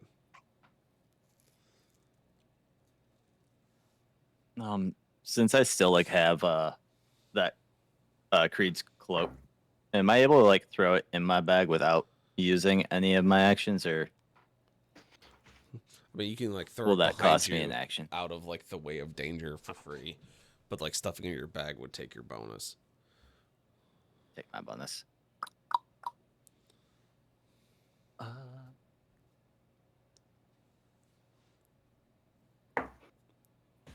I'll use my bonus to put it in the bag. All right. Because Creed really didn't want it to get, Gross. gross or damage, so I'll take the bonus to put it away. All right. You do so. Thank you. I feel it's the least I could do on that one after I made him puke. And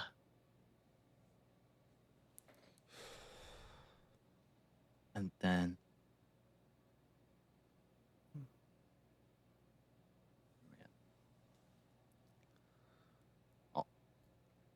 I'll use an action for Molotov. Incendiary Molotov on him. Very good.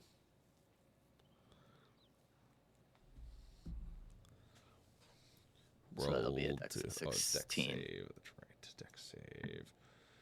Oof. Nope. He's gonna use his legendary to fucking pass that shit. And then failed the second one too. Cool. So Oh no! that's cool. That's cool. Wonderful. Wonderful. Yeah. So he failed all of it. So that's cool. That's cool. That's cool. That's cool. That's cool. Yeah. Don't worry. I 3 ones on that. God damn, man. Damn. 23 damage total. Huh. He ain't doing so hot with his fucking things. He's getting slow with all the vomit on the ground and all the inedible egg in his system. Yeah. Is that all you got? Yeah, that's all I got because I used All my right. bonus action already. Okrosh, you want to yeet your javelins? Yep. All right, yeet your javelins, sir. All right. That is a. First one's only a 14 to hit, so that misses. Mm-hmm. And even less, a 10 to hit. Fuck. Oof. Oofs. Oofs. Oofs. Oofs. He's skating around too much on his puke. He's moving too fast. He's too quick. All that gross. All right, Creed. Big finish. What you got?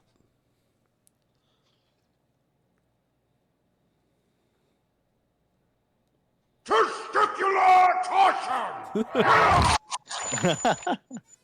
Yes.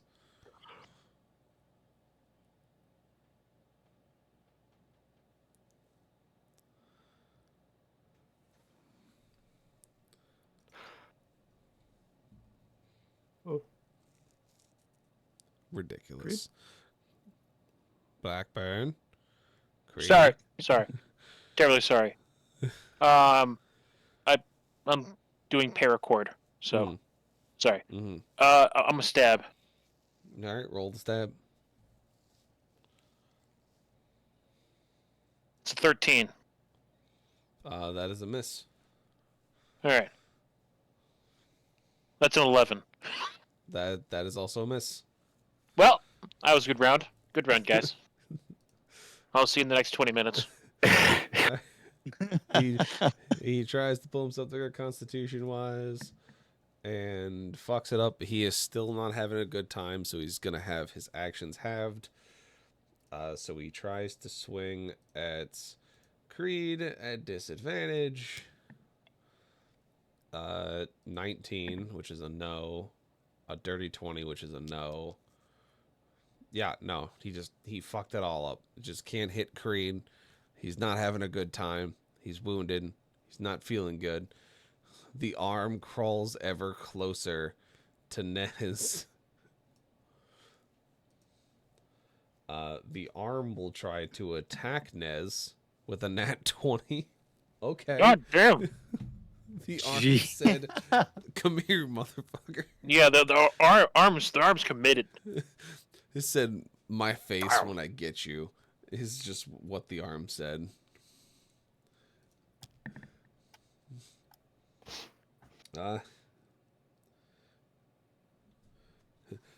So not only will it gain the ability to bestow disadvantage on enemies around it, it is also now grappled Nez. Hold Des here from behind us.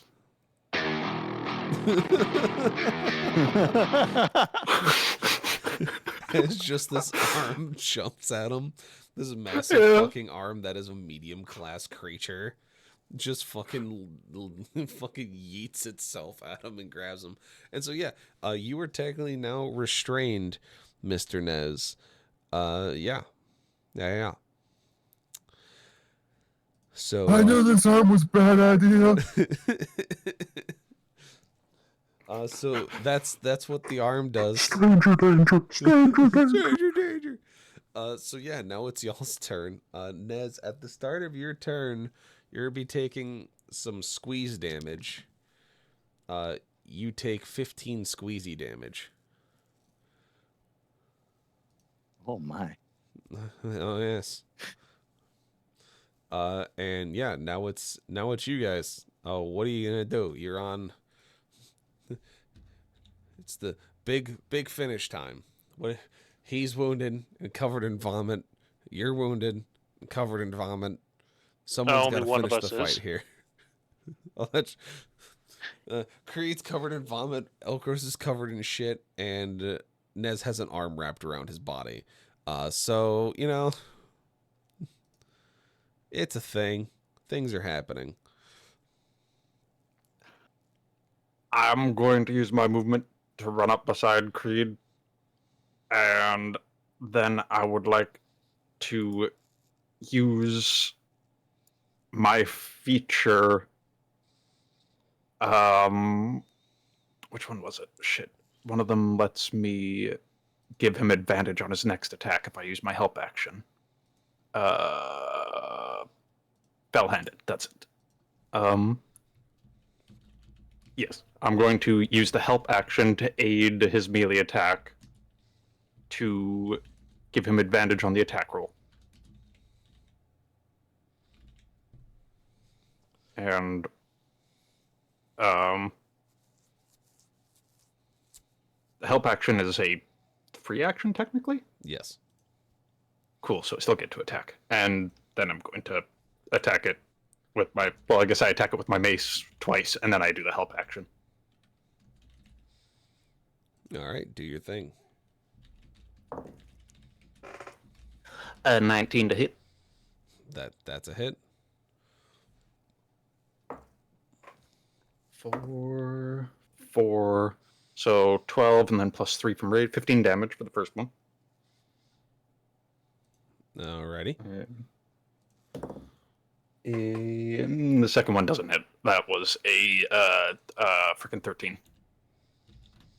Alrighty. Okay. And then yeah, help action for Creep. Very good. Mr. Nez, would you like to go, or do you mind if I go? You can go. I'm still thinking. All right, so yeah, Creed is going to again scream about his cloak almost getting dirty. Mm-hmm.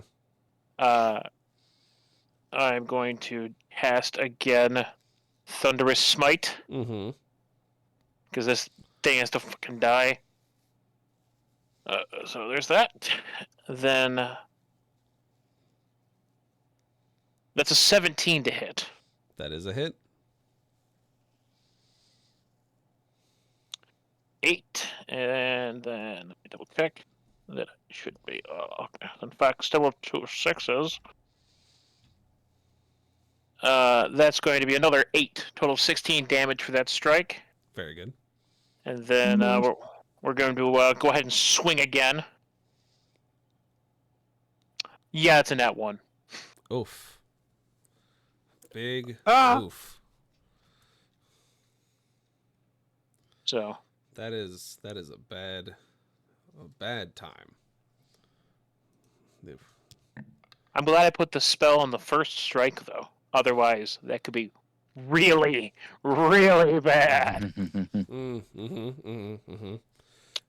All right. Oh, So with that, that leads us to Nez. Unless Creed, you have anything else in your pocket? no, I got nothing else. All right. Nez, you are currently restrained. You need to break the grapple with an athletics check. athletics.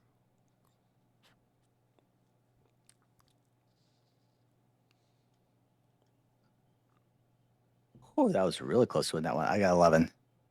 You do not. Do not escape.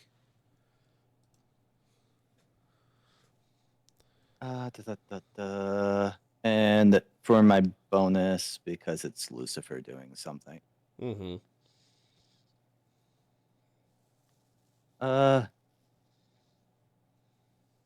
Could I get a 15-foot cone real quick? I just want to see something. Zip, and then zip, and then zip.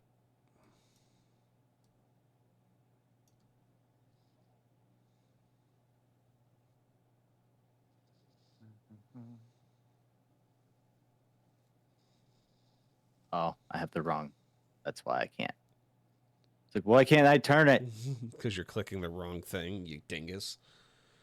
Yeah, you'd hit both if that's what you're aiming for. Yep.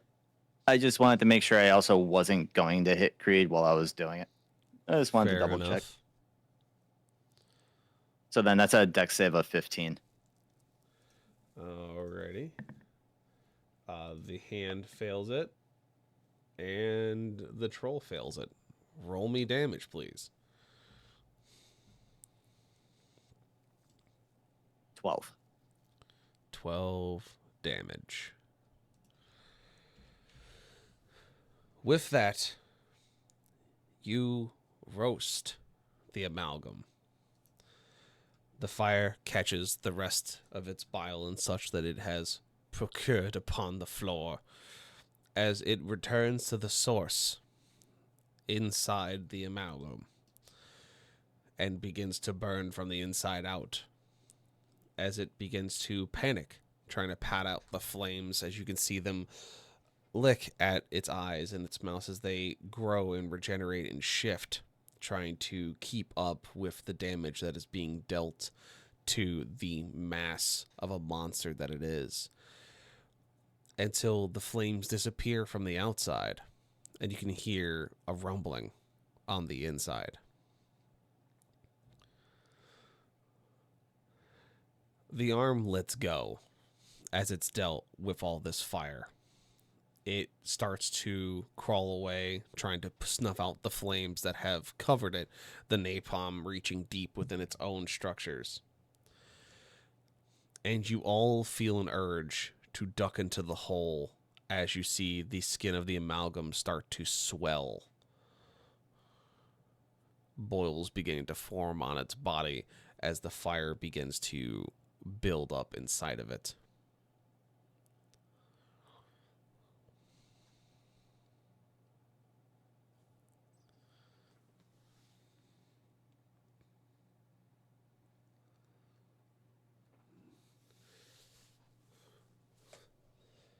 So what do you guys do? You see that this is starting to swell up and not look too great to be around. Oh, I just got back from using the washroom quickly. What? Tuck and roll. As I grab I'm getting the fuck out of there. roll with me, like because the hole's just right in front of me. So. Hole.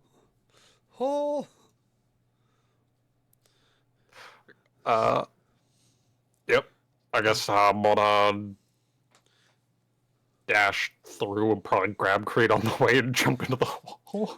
So the three of you dive into the hole as you see the troll amalgam panicking as its body continues to swell up to the point of bursting. And as you dive into the hole, you hear this just loud kaboom from outside of it that shakes the walls of the tunnel you're in, as the outside is showered with the smoldering bile and guts and entrails of the amalgam.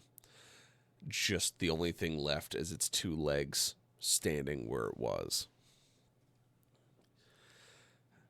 And the three of you find yourself sliding down the hole until you hit the bottom of the tunnel and into the circular cavern, where in the center seems to be just a tall, glistening crystal. The crystal looks about 3 feet wide, about 9 feet tall, implanted at an angle from its crash landing into the ground. But you can see that the shimmering light and fog emanates from it upwards as the beam that you saw and the shimmering fog that started to leach into the lighthouse in the grounds above.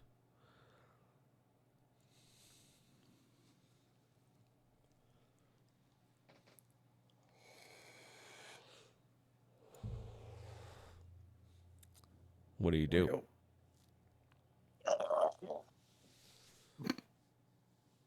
Creed just always wipes his mouth. Oh! No! Oh!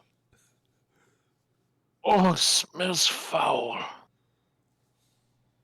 I'm going to get up and walk toward it with my mace ready, because I'm pretty sure we're supposed to smash this. You step forward, mace drawn, as you stand back with Creed, as Creed is having a time.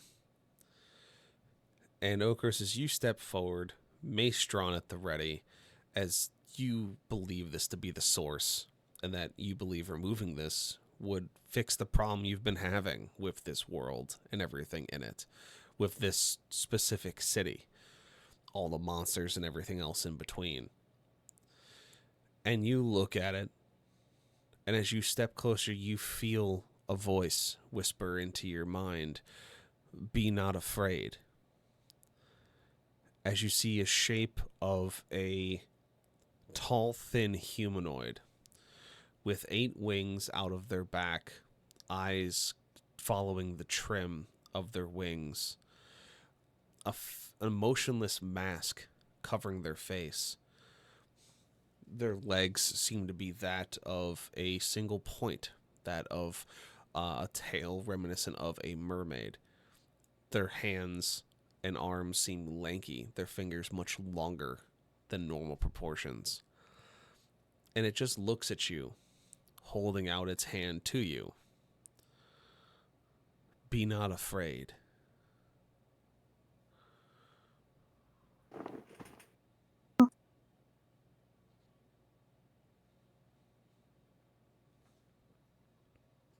The fuck are you?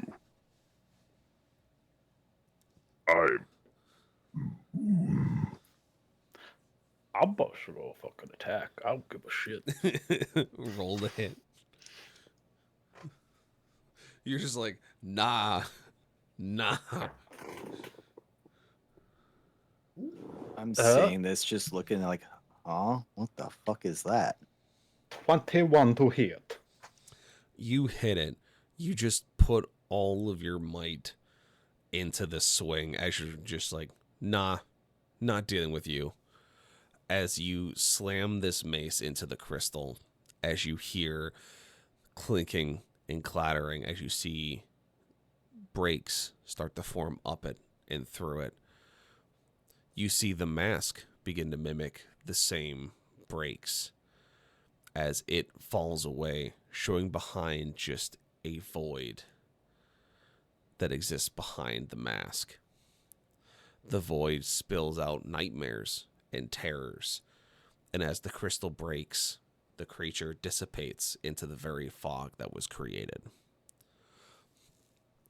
The trunk of crystal that is left, that is embedded in the ground, no longer glows. It looks to that of reminiscent of quartz. It just simply sits there, no longer humming, no longer hot, no longer bright. Inert, broken. And as you look around, you see that the shimmering fog and shimmering light have also stopped.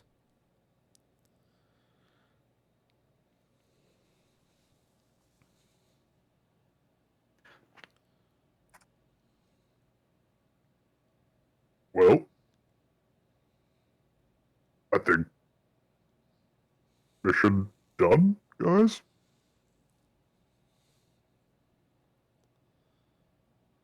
So, out of character, I guess, real quick. Since he did that, Does whatever happened to me go away, or is it Yep. still there?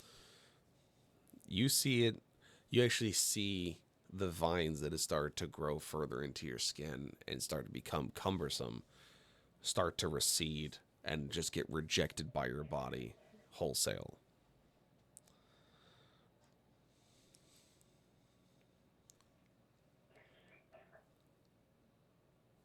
Well, it looks like I'm healing or healed now from you smashing that crystal.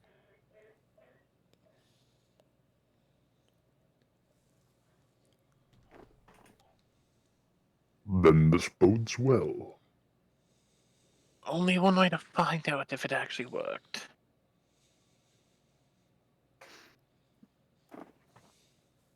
Now the only question is, do we bring back a sample for them to study or leave it where it lays? I was going to say, like, I grabbed some to study for later. Very good. No. I would like out of character. I No. was going to go, I'm grabbing No. some to, like, look into this. No. Because I want to see if we could use it as a weapon. Do not take any of it. If you give it the chance, you'll find some way to come back.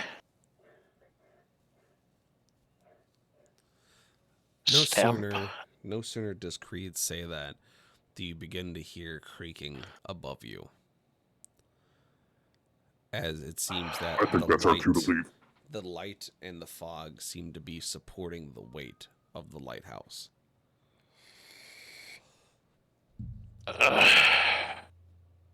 I'm lugging it to the entrance of the hole. I'm guessing with that troll exploding, that destroyed my rope. No, it That seems was the up rope there. is still in position. It didn't get ripped out of the ground, thankfully, but it's with everything else going on, it's not exactly easy to scale it. But you try.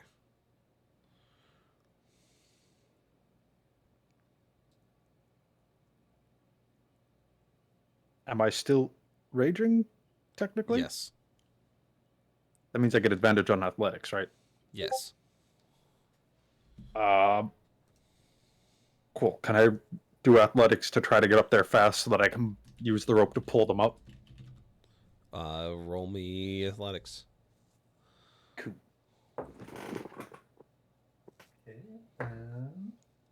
Okay. And my athletics is what again? It is +8. So that is a 27? Yeah, 27. No, 26, because I rolled 18. Brain. All right, yeah. You're able to scoot up the hole very quickly with your adrenaline going. And you just get them. You get up to the edge of the hole to the rope. You tell the party members to latch on, and you drag them up through the tunnel to the surface as quickly as humanly possible. And no sooner do you pull them up, as you stand around the wreckage left by the troll amalgam, you see the lighthouse begin to collapse in of itself. And as you kind of stand there for a second, the three of you adjusting to the situation, you start to feel a cold wind start to come in. As you see that the shimmering wall of light has disappeared. The crystal trees that sprung up along this meadow leading to the lighthouse have begun to fragment and shatter and reduce to dust. You can see the storm clouds starting to roll back in as snowflakes have started to fall.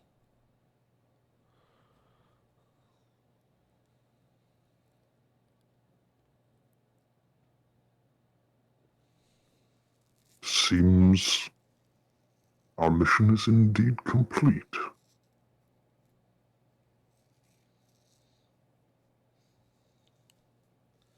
I hope so.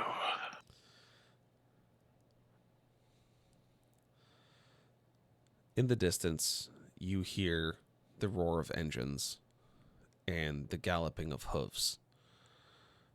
As you look towards it, you see a few rudimentary tracked vehicles coming towards you, along with about a dozen or so horseback cavalry.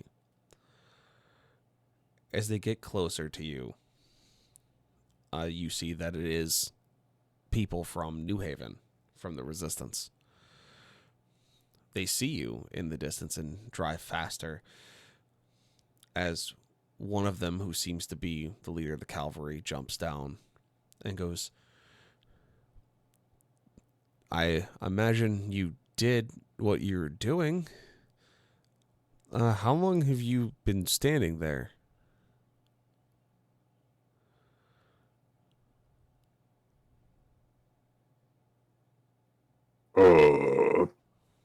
Not that long. Maybe. I don't know.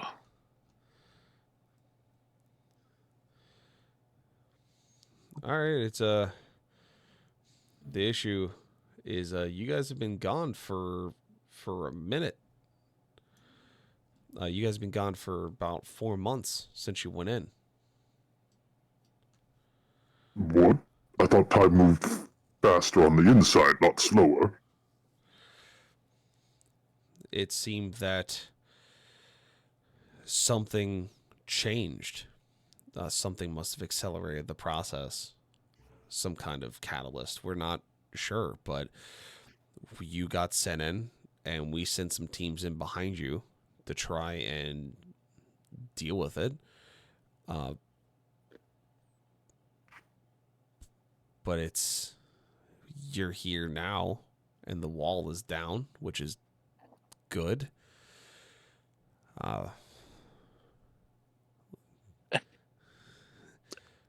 I have an unusual question. Yeah. When you came in, was the financial building standing? It looked to be. Okay, good. Good. But let's get you home to New Haven. I imagine Leandros will have some questions. We've had some advancements over the past few months, and we're not sure how we're going to deal with the keep, but it seems that whatever is keeping us out is no longer, and we've already been seeing some of those monsters begin to deteriorate. What happens past that point, we're not sure. But we're glad at least to see you alive and ready to come home.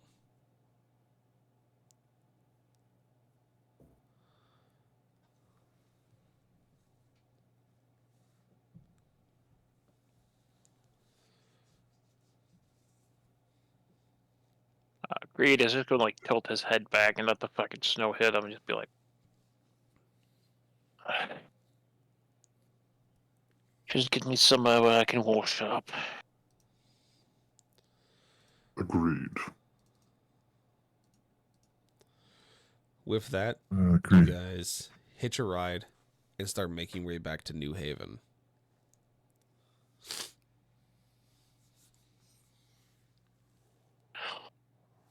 I'll just say the creed. So, I'll hold on to your cloak until you wash up. Just because I know you don't want it dirty at all. I would appreciate that.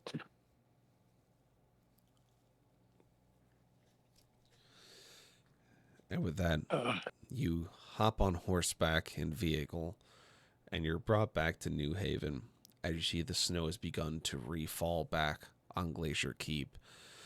Troopers have already begun to move in to secure it, as rifle reports and such echo out in the distance, but it seems to be that of a successful operation on their part. It's still not entirely sure of how time passed so strangely on the outside versus the in. Maybe there was a flux. Maybe something was changing, one factor or another. or maybe destroying the crystal change something else entirely. All it is for certain is that you have passed through the keep and secured it. And you made it to the lighthouse, and you took away the power that was being used to create monsters that ravaged what was already a desolate town. And so with that, you now have the region secured.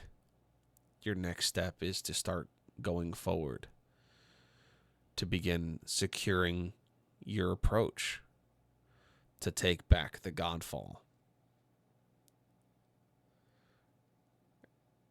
And that is where we end our session for tonight.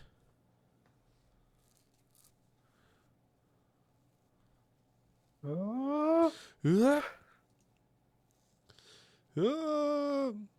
right. So, real quick, because it's late for everybody here, including myself, let's do a very quick and fast breakdown of favorite moments before we get everyone out of here. So, Mr. Creed. I didn't have to kill the banker. Very good. I really, really didn't want to have to kill him. That is fair. I also, at least in concept, before I thought of any potential consequences. I like the thought that Creed doesn't even say a word. He's just like, I'm jumping off the roof, and you can't stop me.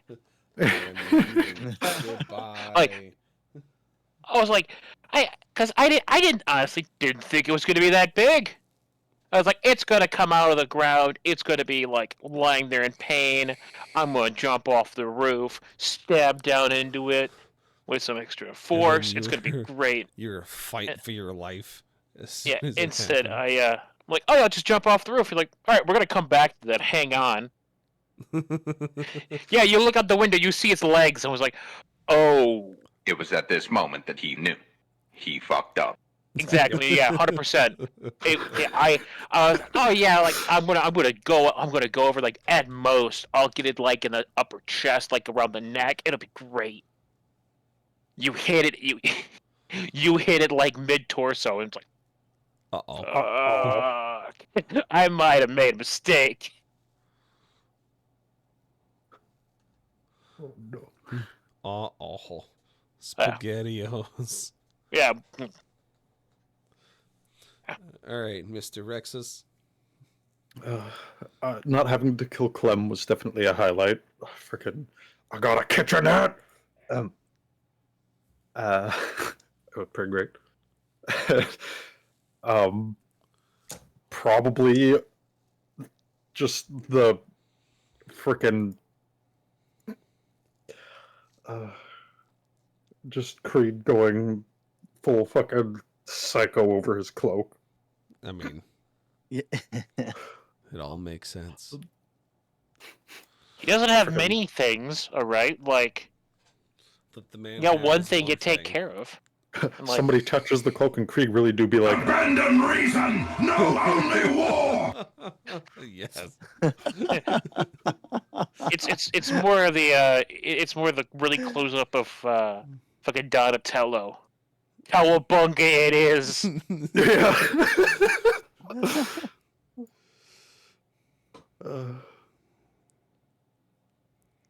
Yes, just I'm glad I got a few good soundboard moments in tonight too. Yes, they were very good. You got a lot of good ones in. And then following to Mr. Nez, favorite moments. The egg ended up being worth it in the end. I did love the moment though where, oh shit, Fuckbird had to say, I swear to God, if this doesn't do anything. Yeah, there was so much, you did so much to make it decent, and if it just did nothing, I legitimately would have lost my every level of shit I had. You burned 3 fate points. The troll burps. It was it's worth not it, Trump guys. would have just like, your clown all right, horn. stream's done, I'm out. Stream's done. I probably would have been like, all right, I'm done. Well, even worse. Can you imagine if he threw any fucking missed? Oh, Uh, It just goes right over it, and he's like, "Well, that was there's a mistake made where none of us are perfect, you know." Guys, this egg's gonna save us, and then just fucking yoinks in the wrong direction. It's like, just turns around and whips it off the cliff. There is a silly book, or it's a weird book I found, called Damnable. And like at the end of it, this dude's fighting like an eldritch horror in an old church, and of all everything inside this church, like one of the stained glass windows with Christ Himself on it. The man he prays like, "Lord, I've never asked for anything. I've never believed in you my entire life. I'm fighting an evil I have no hope of defeating. I am for once begging for your help." And what he does is he shatters the glass and nothing happens, and he's like, "Fuck you too, God." It's just a moment like that. Yeah. But no, it was the incredible inedible egg from the start. I was kind of hoping Nez would try to eat it at some point, or like throw it at another monster, but it was like, I was like, I hope they save it for the troll amalgam at the end, because that's gonna be fucking hilarious. So, I do have a question. Yeah. Well, I'll let you finish going down. Sorry. What else I'll you wait. got, I was Nez? good. I messaged Rexus like an hour before we got to the lighthouse. I bet it's at the lighthouse. Oh man. Yeah. I bet it's at the lighthouse. Oh, And I was like, man. egg. I was actually saving the egg for whatever was at the lighthouse, to be honest. So I'm happy that you were ready for that. Yeah. Because I was I kinda wanted to hoping use for the it. egg at whatever was there. I want to use that egg. Huh. But what you got, Blackburn? Wrap us up. So, I guess my question, because they said they sent other team, the gunfire we've been hearing throughout the city, how much of that was actually like other That teams, and how much of it was fake? So that firefight you heard when you were on watch was another team coming in, because you guys have been gone for way longer than they thought you were, because time is kind of weird in the dome. Like, it was moving faster inside than it was outside. But then like weird fluctuations started happening because you guys were causing a lot of fucking static. Like, you were just hitting energy fluxes. So they sent another team to be like, oh, well, if they're fucking dead, gotta go pull their bodies out. You know, gotta go do that. And that team went in and got flabbergasted.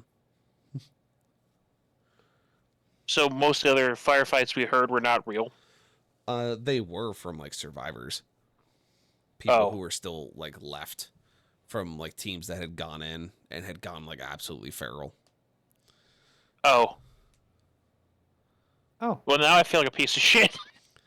I mean, you It's had like, every nah, right. You had every right to believe it was not what you think it was. Like, Yeah, that's all fake. Those people, none of those people are real. The people who are real desperately try not to die. yeah, yeah. Oops. Whoopsie poopsie. But yeah, Jeez.